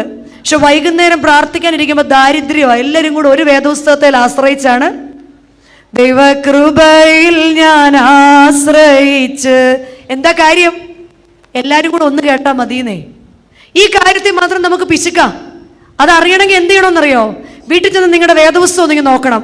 നടുവശം ഇങ്ങനെ മുന്നിലോട്ട് ഉന്തി നിൽക്കുന്നുണ്ടോ നോക്കണം. ഈ നടുഭാഗമേ എന്താ കാര്യം? കാര്യമൊക്കെ അറിയാൻ തരോ? നടുഭാഗത്ത് എന്താ? സങ്കീർത്തനം. എന്താ എടുക്കുന്നുള്ളൂ? ഇങ്ങനെ അങ്ങോട്ട് തുറന്നു. സങ്കീർത്തനം. അവൻ ഉയരത്തിൽ നിന്ന് കൈ നീട്ടി എന്നെ പിടിച്ചു, പെരുവെള്ളത്തിൽ നിന്ന് എന്നെ വലിച്ചു. അയ്യോ, ഇനി ബാക്കി വായിക്കണോ? ഇത്രയും പോരെ. ഇന്നത്തേക്ക് എനിക്ക് എന്ത് മതി? അവൻ ഉയരത്തിൽ നിന്ന് കൈ നീട്ടി എന്നെ കഴിഞ്ഞു. ഇന്നത്തെ ആത്മീയ ആഹാരം അവിടെ ക്ലോസ്. വേദപുസ്തകം വായിക്കുന്ന ഒരു തലമുറയെ വളർത്തിയെടുക്കാൻ വേദപുസ്തകം വായിക്കുന്ന മാതാപിതാക്കൾക്കേ സാധിക്കൂ. പണ്ട് എന്തുകൊണ്ടാണ് കൂടുതൽ വായിക്കാനെന്ന് ചോദിച്ചാൽ, പണ്ട് എഴുത്തും വായനയും അറിയാവുന്ന പേരൻസ് കുറവായിരുന്നു. ഇന്ന് നമുക്കെല്ലാം എഴുതാനും വായിക്കാനും അറിയാം. എന്നാൽ നമ്മളുടെ എത്ര പേരുടെ വീട്ടിൽ നോയമ്പായത് കൊണ്ട് വേദപുസ്തക വായന കൂടിയിട്ടുണ്ട്? എത്ര പേരുടെ വീട്ടിൽ അത് ചിട്ടയായിട്ട് നടക്കുന്നുണ്ട്? എത്ര പേരുടെ മക്കള്, എത്ര പേരുടെ ജീവിത പങ്കാളി? ഇങ്ങനത്തെ കാര്യത്തിലൊക്കെയാണ് പ്രിയ അമ്മമാരെ നമ്മൾ വീട്ടിൽ വാശി പിടിക്കേണ്ടത്. ഇവിടെയാണ് നമ്മൾ അമ്മ എന്ന സാമർഥ്യം കാണിക്കേണ്ടത്. ഇവിടെയാണ് അമ്മയുടെ കരുത്ത് കാണിക്കേണ്ടത്. ഇവിടെയാണ് അമ്മയുടെ പവർ കാണിക്കേണ്ടത്. ഇവിടെയാണ് നമ്മൾ ആരാണെന്ന് അവർ മനസ്സിലാക്കേണ്ടത്. മൂന്നാമത്തെ ശുശ്രൂഷയാണ് സേവന ശുശ്രൂഷ. പ്രാർത്ഥന എന്ന ശുശ്രൂഷ, ബോധനം എന്ന ശുശ്രൂഷ, സേവനം എന്ന ശുശ്രൂഷ. ഇന്ന് സേവനം വഴിനീളയാണല്ലേ? ഇന്ന് സേവനത്തിന് ഇഷ്ടം പോലെ നമുക്ക് സാധ്യതകളാ. മോശം പറയരുതല്ലോ. 1000 രൂപ പള്ളിക്കും കൊടുക്കും, 4 പ്രാവശ്യം വിളിച്ചും പറയിക്കും. ആ 4ാമത്തെ പ്രാവശ്യം വിളിച്ച് പറയുമ്പോൾ അച്ഛനെങ്ങാനും ഇങ്ങനെ ഉമിനീര് വെക്കുക. ഞങ്ങളുടേത് പറയുമ്പോൾ മാത്രമേ ഉള്ളല്ലോ അത്. ഞാൻ ഇതിനു മുൻപും ശ്രദ്ധിച്ചിട്ട്, നിങ്ങൾ ശ്രദ്ധിച്ചിട്ടില്ലേ? നമ്മുടേത് പറയുമ്പോഴേ അച്ഛൻ എന്തുള്ളൂ? ഇതിന്റെ പേരല്ല സേവന ശുശ്രൂഷ. ഇടം കൈ ചെയ്യുന്നത് വലം കൈ അറിയരുത്. അത് നോമ്പിന്റെ നമസ്കാരത്തിൽ നമ്മൾ ചൊല്ലുന്നുണ്ട്. നമ്മൾ ചോദിക്കും, ആർക്കാ അച്ഛ ഇന്ന് ഇല്ലാത്ത? എല്ലാവർക്കും ഇഷ്ടം പോലെ ഇല്ലേ? അങ്ങനെ നോമ്പിന്റെ നമസ്കാരത്തിൽ നമ്മൾ ചൊല്ലുന്നുണ്ട്, കൃഷിക്കാരൻ പണി ആയുധവുമായി വയലിനെ അന്വേഷിച്ച് ചെല്ലുന്നത് പോലെ ആവശ്യക്കാരനെ അന്വേഷിച്ച് ചെന്ന് അവന്റെ കാര്യാദികളെ നടത്തിക്കൊടുക്കുന്നവന്റെ നോമ്പാണ് ദൈവസന്നിധിയിൽ നോമ്പ്. മിച്ചം പിടിക്കുന്ന പൈസ, ഇത്രയും ദിവസം മീൻ വാങ്ങിക്കാത്ത പൈസ എന്ത് ചെയ്തു? അത് വേറെ ഏതെങ്കിലും വഴിയിൽ. പിന്നെ എവിടെയാണ് ഞാൻ മിച്ചം പിടിച്ചേ? എങ്ങനെയാണ് എൻ്റെ കൊടുപ്പ്? എങ്ങനെയാണ് എൻ്റെ ദൈവവുമായിട്ടുള്ള ക്രയവിക്രയം? എങ്ങനെയാണ് ഞാൻ ഇല്ലാത്തവന് കൊടുക്കുന്നത്? ആർക്ക് കൊടുക്കുന്നതിന് തുല്യമാണ്? എൻ്റെ ദൈവത്തിന് കൊടുക്കുന്ന. ഇല്ലാത്തവനിൽ ദൈവത്തെ കാണാൻ ഫാദർ ഡാമിയന് കുഷ്ഠരോഗികളിൽ ദൈവത്തെ കാണാൻ സാധിച്ചു. മദർ തെരേസയ്ക്ക് റോഡിൽ കിടക്കുന്നവർക്ക് ദൈവത്തെ കാണാൻ സാധിച്ചു. നമ്മൾക്ക് ആരിലാണ് ദൈവത്തിൽ കാണാൻ സാധിക്കുന്നത്? നമ്മളിൽ, അല്ലേ? ഒരിക്കലൊരു കവി കുഞ്ഞിനോട് ചോദിച്ചു, ആരെയാണ് നിനക്കേറെ ഇഷ്ടം? കുഞ്ഞ് പറഞ്ഞു, എന്നെയാണ് എനിക്കേറെ ഇഷ്ടം. പിന്നെ ആരെയാണ് നിനക്കേറെ ഇഷ്ടം? എന്നോടുള്ള എൻ്റെ ഇഷ്ടം തീരുന്നില്ലല്ലോ, എനിക്ക് തികഞ്ഞിട്ട് വേണ്ടേ ഞാൻ വേറൊരാൾക്ക്? നമ്മളെ ഒരു 1000 രൂപ കൊടുത്താൽ 4 മാസത്തേക്ക് പിന്നെ നമ്മൾ 1000 കൊടുത്തല്ലോ, അന്ന് 1000 കൊടുത്തല്ലോ. എന്നാൽ എനിക്ക് ദൈവം തരുന്നതിൻ്റെ കൃത്യം ദശാംശം. ഒരിക്കലേ ലൈവ് പോവുക, എൻ്റെ ദൈവമേ. ഒരിക്കലേ ഒരച്ഛൻ ഒരു വീട്ടിലേക്ക് ചെന്നു. അച്ഛൻ ചെന്ന് നോക്ക് ചെയ്തു, കാട്ടൻ മാറ്റി. ഒരു കുഞ്ഞിങ്ങനെ നോക്കിയപ്പോൾ അമ്മേ കള്ളം വന്നെന്ന് പറഞ്ഞു. കള്ളം വന്നു. അച്ഛനത് പുറത്തു വന്ന് കേട്ടു. അകത്ത് വാതിൽ തുറന്നപ്പോഴത്തേക്കും നമ്മൾ ഭയങ്കര അഭിനയമല്ലേ അച്ഛനെ കണ്ട്. അച്ഛനായിരുന്നോ? വന്നാട്ടെ ഇരുന്നാട്ടെ, അച്ഛൻ നിൽക്കട്ടെ. എന്നെ കണ്ടുകൊണ്ട് കുഞ്ഞെന്താ പറഞ്ഞേ? അത് പള്ളിയിൽ നിന്ന് അച്ഛനങ്കിൾ വന്നെന്നാ പറഞ്ഞേ. പക്ഷെ ഞാൻ അങ്ങനല്ലല്ലോ കേട്ടത്. അങ്ങനല്ലേ മോനെ പറഞ്ഞത്? അപ്പോൾ കുഞ്ഞു തലയാട്ടി. അമ്മയുടെ മുഖം മാറുമ്പോൾ കുഞ്ഞിനറിയാലോ, തലയാട്ടി. അപ്പോൾ കുഞ്ഞിനെ അച്ഛനെടുത്ത് മടിയിലോട്ട് വെച്ചിട്ട് ചോദിച്ചു, മോൻ എന്തോ അച്ഛനങ്കിളിനെ കണ്ടപ്പോൾ പറഞ്ഞത്? അത് കള്ളം വന്നു എന്നാ പറഞ്ഞു. അതെന്തിനാ മക്കളെ അച്ഛനങ്കിളിനെ കണ്ടപ്പോൾ അങ്ങനെ പറഞ്ഞത്? അച്ഛന് പള്ളിയിലോട്ട് വന്നിട്ട് ഒരാഴ്ചയല്ല ആയുള്ളൂ, എന്തിനാ അങ്ങനെ പറഞ്ഞത്? അതേ, കഴിഞ്ഞ സൺഡേയില് പള്ളിയിൽ നിന്ന് പോകാൻ നേരത്ത് അപ്പ കാറിലിരുന്ന് അമ്മയോട് പറയാ, നമ്മുടെ പുതിയ അച്ഛൻ നല്ല കള്ളനാ, കണ്ടാലേ അറിയാം. പള്ളിക്ക് മറയില്ല, പള്ളിക്ക് വിരിയില്ല, വിളക്കിൽ എണ്ണയില്ല. പിന്നെ ആരോടാണ് പ്രിയമുള്ളവരെ ഇതൊക്കെ ചോദിക്കേണ്ടത്? നമ്മൾ മച്ചിട്ട വീട്ടിൽ കിടക്കുമ്പോൾ യഹോവയുടെ ആലയം ഏതു വിധമായിരിക്കണം? എൻ്റെ പിതാക്കന്മാർ ഒന്നുമില്ലാതിരുന്ന സ്ഥലത്ത് വന്നിട്ട് അവര് കഷ്ടപ്പെട്ട് ദർശനത്തിലൂടെ ഉണ്ടാക്കിയതാണ് ഈ കാണുന്നെല്ലാം. ഇന്ന് നമ്മളിരിക്കുന്ന ഈ സ്കൂള് പോലും, അല്ലേ? ഗ്രിഗോറിയോസ് തിരുമേനിയുടെ ഒക്കെ പടം മുകളിൽ കണ്ടപ്പോൾ, അല്ലെങ്കിൽ പീലക്സിനോസ് തിരുമേനിയുടെ ഒക്കെ ചിത്രം മുകളിൽ കണ്ടപ്പം, ഒന്നും ഇല്ലാത്തൊരു സ്ഥലത്ത് നമ്മുടെ ദീർഘദർശികളായ പിതാക്കന്മാർ കടന്നു വന്ന് എത്ര കഷ്ടപ്പെട്ടായിരിക്കും ശൂന്യതയിൽ ഒരു ദേവാലയം പണിതത്. ജൻപുരി ആയിക്കോട്ടെ, ദ്വാരക ആയിക്കോട്ടെ, ഇവിടെ ആയിക്കോട്ടെ, മയൂർ ബിഹാർ ആയിക്കോട്ടെ, എവിടെ ആയിക്കോട്ടെ, അത്രയ്ക്ക് ഒന്നുമില്ലായ്മയുടെ കാലത്ത്. അന്ന് സൈക്കിളായിരുന്നു അവർക്ക് കേട്ടോ. എന്നിട്ടും അവർക്കത് ചെയ്യാൻ മനസ്സുണ്ടായെങ്കിൽ അവരുടെ തലമുറയെ ദൈവം അനുഗ്രഹിച്ചത് അവരുടെ നല്ല പ്രവർത്തികൾക്കാ. ആ തലമുറ നമ്മളുടെ തലമുറയെ ദൈവം അനുഗ്രഹിക്കണമെങ്കിൽ നമ്മളും കൊടുക്കാൻ മടിയില്ലാത്തവരായിരിക്കണം. ഇല്ലാത്തവന്റെ നേരെ കൈ നീട്ടാൻ മടിയില്ലാത്തവനായിരിക്കണം. ഇല്ലാത്തവനെ ചേർത്ത് പിടിക്കാൻ. അതൊക്കെയാണ് ഒരു ക്രിസ്ത്യാനിയുടെ കൈ എന്ന് പറയുന്നത്. ക്രിസ്ത്യാനിയുടെ ഉപവാസത്തിന്റെ മിച്ചം ഇല്ലാത്തവന്റെ കയ്യിൽ എത്തിയിരിക്കണം, ആവശ്യക്കാരന്റെ കയ്യിൽ എത്തിയിരിക്കണം. അവിടെ മാത്രമാണ് എൻ്റെയും നിങ്ങളുടെയും നോമ്പും ഉപവാസവും ഒക്കെ സേവനമായി പൂർണ്ണമാകുന്നത്. ദേവാലയത്തിനും അർഹിക്കപ്പെട്ടവർക്കും കൊടുക്കുമ്പോഴാണ് എൻ്റെ നോമ്പ് പൂർണ്ണമാകുന്നത്. നോമ്പ് ജയത്തിന്റെ അടയാളവും ശത്രുവായ സാത്താന് നേരെയുള്ള തോൽക്കാത്ത ആയുധവുമാണ്. ഓരോരുത്തരുടെ ജീവിതത്തിലും സാത്താൻ പല വഴിയിൽ കൂടിയാണ് കടന്നു വരുന്നത്. എൻ്റെ ജീവിതത്തിൽ കടന്നു വരുന്നതിൻ്റെ പേര് എൻ്റെ ബലഹീനത എന്നാണ്. ആ ബലഹീനത മറ്റൊരാൾക്കുണ്ടാകണമെന്നില്ല. അവരവരുടെ ചിലരുടെ ബലഹീനത ഫോണായിരിക്കും, അല്ലേ? ലോകത്തിലുള്ള മുഴുവൻ പേർക്കും ദൈവം സ്നേഹമാകുന്നു എന്ന് മെസ്സേജ് അയക്കും. പക്ഷെ വീട്ടിലിരിക്കുന്ന ആളിനോട് മിണ്ടിയിട്ട്, സത്യം പറഞ്ഞാൽ മിണ്ടിയിട്ട് 2 ആഴ്ചയായി. എന്തിനാ പിണങ്ങിയെന്നൊട്ട് അറിയത്തുമില്ല. ദേഷ്യം വന്നു കഴിയുമ്പോൾ നമ്മൾ എന്ത് ചെയ്യും? ഇന്നലെ കയറി വന്ന മരുമക്കളുടെ മുൻപിലിരുന്ന് പണ്ട് തൊട്ടേ എൻ്റെ കൂടെ ഉണ്ടായിരുന്ന പുള്ളിക്കാരൻ ഇല്ലാത്ത കുറ്റം മുഴുവൻ പരസ്പരം ചെളിവാരി എറിഞ്ഞാൽ എറിയുന്നവന്റെ കയ്യിലല്ലേ അത് ആദ്യം പുരളുന്നത്? എറിയുന്നവന്റെ കയ്യിലാണ് അത് ആദ്യം വീഴുന്നത്. അതുകൊണ്ട് ചെളിവാരി പരസ്പരം എറിയാതെ ഇരിക്കാൻ നമ്മളെ തന്നെ നിയന്ത്രിക്കുന്നതിൻ്റെ പേരും ഫാസ്റ്റിംഗ് എന്നാണ്. റിപ്പന്റ് ചെയ്യേണ്ടത് ഞാൻ എവിടെയൊക്കെയാണ്? എൻ്റെ വാക്കുകളിൽ, എൻ്റെ കേൾവികളിൽ, എൻ്റെ സംസാരങ്ങളിൽ, എൻ്റെ നോമ്പിലും ഉപവാസത്തിലും കൂടെ ജായേലിനെ പോലെ ശത്രുവിൻ്റെ തലയെ തകർക്കാൻ കർത്താവേ എനിക്ക് സാധിക്കണമേ. അക്സയെ പോലെ നീരുറവകൾക്ക് വേണ്ടി പ്രാർത്ഥിക്കാൻ, ഉണങ്ങിയ എൻ്റെ ജീവിതത്തിൽ നീരുറവകൾക്ക് വേണ്ടി മുട്ടിന്മേൽ നിന്ന് പ്രാർത്ഥിക്കുന്ന ഒരു അമ്മയാകാൻ എനിക്ക് സാധിക്കണമേ. 3, റിസ്പയെ പോലെ പ്രതീക്ഷകൾ അസ്തമിച്ചിരിക്കുന്ന സ്ഥാനത്ത്, പ്രതീക്ഷകളില്ലാതിരിക്കുന്ന സ്ഥാനത്ത് ക്രിസ്തുവാകുന്ന പാറമേൽ കൺസിസ്റ്റന്റ് ആയിട്ട്, തുടർച്ചയായിട്ട്, മടുത്തു പോകാതെ, നിരാശയില്ലാതെ, പിറുപിറുക്കാതെ, പഴി പറയാതെ, ദൈവത്തിനെതിരെ സങ്കടപ്പെടാതെ, കർത്താവേ ഞാൻ ചോദിക്കുന്നത് എല്ലാം തരുന്നതിൻ്റെ പേരല്ലല്ലോ ഫെയ്ത്ത്. നീ തന്നിരിക്കുന്ന എല്ലാ സാധനങ്ങളെയും സന്തോഷത്തോടെ സ്വീകരിക്കുന്നതിൻ്റെ പേരാണ് ഫെയ്ത്ത്. അതിൻ്റെ പേരാണ് വിശ്വാസം. ദൈവം എനിക്ക് തന്നിരിക്കുന്ന സകലത്തെയും സ്നേഹിക്കാൻ എനിക്ക് സാധിക്കുമ്പോഴാണ് അമ്മ ആരായി മാറുന്നത്? സാമർഥ്യക്കാരിയായി മാറുന്നത്. അതുകൊണ്ടാണ് ആകയാൽ പ്രിയമുള്ളവരെ, സാമർഥ്യക്കാരെ ആളയച്ചു വരുത്തുവിൻ എന്ന് തിരുമേനി പറഞ്ഞു. യാക്കോബച്ചൻ നിങ്ങളുടെ എല്ലാം പള്ളിയിൽ അനൗൺസ് ചെയ്തു. അങ്ങനെ വന്ന സാമർഥ്യക്കാരികളാണ് ആരാ? ഈ ഇരിക്കുന്നവർ. സാമർഥ്യമുള്ള സ്ത്രീകളെ ആളയച്ചു വരുത്തുവിൻ. അവരുടെ കണ്ണിൽ നിന്ന് കണ്ണുനീര് ഒഴുകത്തക്കവണ്ണവും, അവരുടെ കൺപോളകളിൽ നിന്ന് വെള്ളം ചാടത്തക്കവണ്ണവും അവർ ബന്ധപ്പെട്ട് വിലാപം കഴിക്കട്ടെ. 2, അവർ ദൈവത്തിന്റെ വചനത്തെ കേൾക്കുകയും ശ്രദ്ധിക്കുകയും ചെയ്യട്ടെ. 3, നമ്മളുടെ തലമുറകളെ ദൈവസ്നേഹം പഠിപ്പിക്കുന്നവരാകട്ടെ.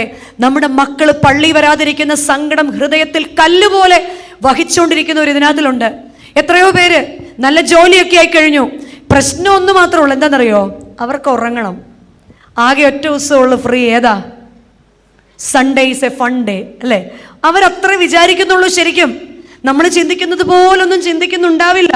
പക്ഷേ അപ്പോഴും റിസ്പയെ പോലെ അസാധ്യമായതിനെ കർത്താവിൽ സമർപ്പിച്ച് എൻ്റെ പ്രാർത്ഥനയ്ക്ക് ഒരു റിസൾട്ട് ഉണ്ടാകുമെന്നുള്ള പൂർണ്ണ വിശ്വാസത്തിൽ പരാതി പറയാതെ പ്രാർത്ഥിക്കാൻ ദൈവത്തിന്റെ പരിശുദ്ധാത്മാവ് നമ്മളെ സഹായിക്കട്ടെ. Lent is the time of reconciliation. Lent is the time to return to God. Lent is the time of repentance. Lent is the time of renewal. Lent is the time to reflect. Lent is the time of restoration. Lent is a time of resistance. Lent is a time of reformation. Lent is a time to rejoice in Christ and resurrect with Jesus Christ. ആകയാൽ പ്രിയമുള്ള അമ്മമാരെ, എവിടെയാണോ ഞാൻ വീണുപോയത് അവിടെ നിന്ന് എഴുന്നേൽക്കാൻ, എവിടെ നിന്നാണോ ശത്രു എൻ്റെ ഭവനത്തിൽ കയറിയിരിക്കുന്നത് അവിടെ വെച്ച് അവനെ തകർത്ത് കളയാൻ, എവിടെ വെച്ചാണോ ഉണങ്ങിയിരിക്കുന്നത് അതിനെ പരിശുദ്ധാത്മാവ് കൊണ്ട് നനയ്ക്കാൻ നിർജീവമായ ഏതും എൻ്റെ ദൈവത്താൽ സാധിക്കും എന്ന് ഉറപ്പോടുകൂടി മടങ്ങിപ്പോകാൻ ദൈവം എല്ലാവരെയും സഹായിക്കട്ടെ എന്ന് പ്രാർത്ഥിക്കുന്നു. മിന്നാമിനുങ്ങുമേലൂതി പ്രാർത്ഥനയാണെന്ന് പറയുന്ന അമ്മയല്ല, ശരിക്കും അഗ്നി പോലെ ജ്വലിക്കുന്ന, കണ്ണുനീരുകൊണ്ട് നനയ്ക്കുന്ന ഒരു നല്ല അമ്മയാകാൻ എല്ലാവർക്കും സാധിക്കട്ടെ എന്ന് പ്രാർത്ഥിച്ചുകൊണ്ട് ആശംസിച്ചുകൊണ്ട് എൻ്റെ വാക്കുകളെ നിർത്തുന്നു. ദൈവം എല്ലാവരെയും സമൃദ്ധിയായിട്ട് അനുഗ്രഹിക്കട്ടെ.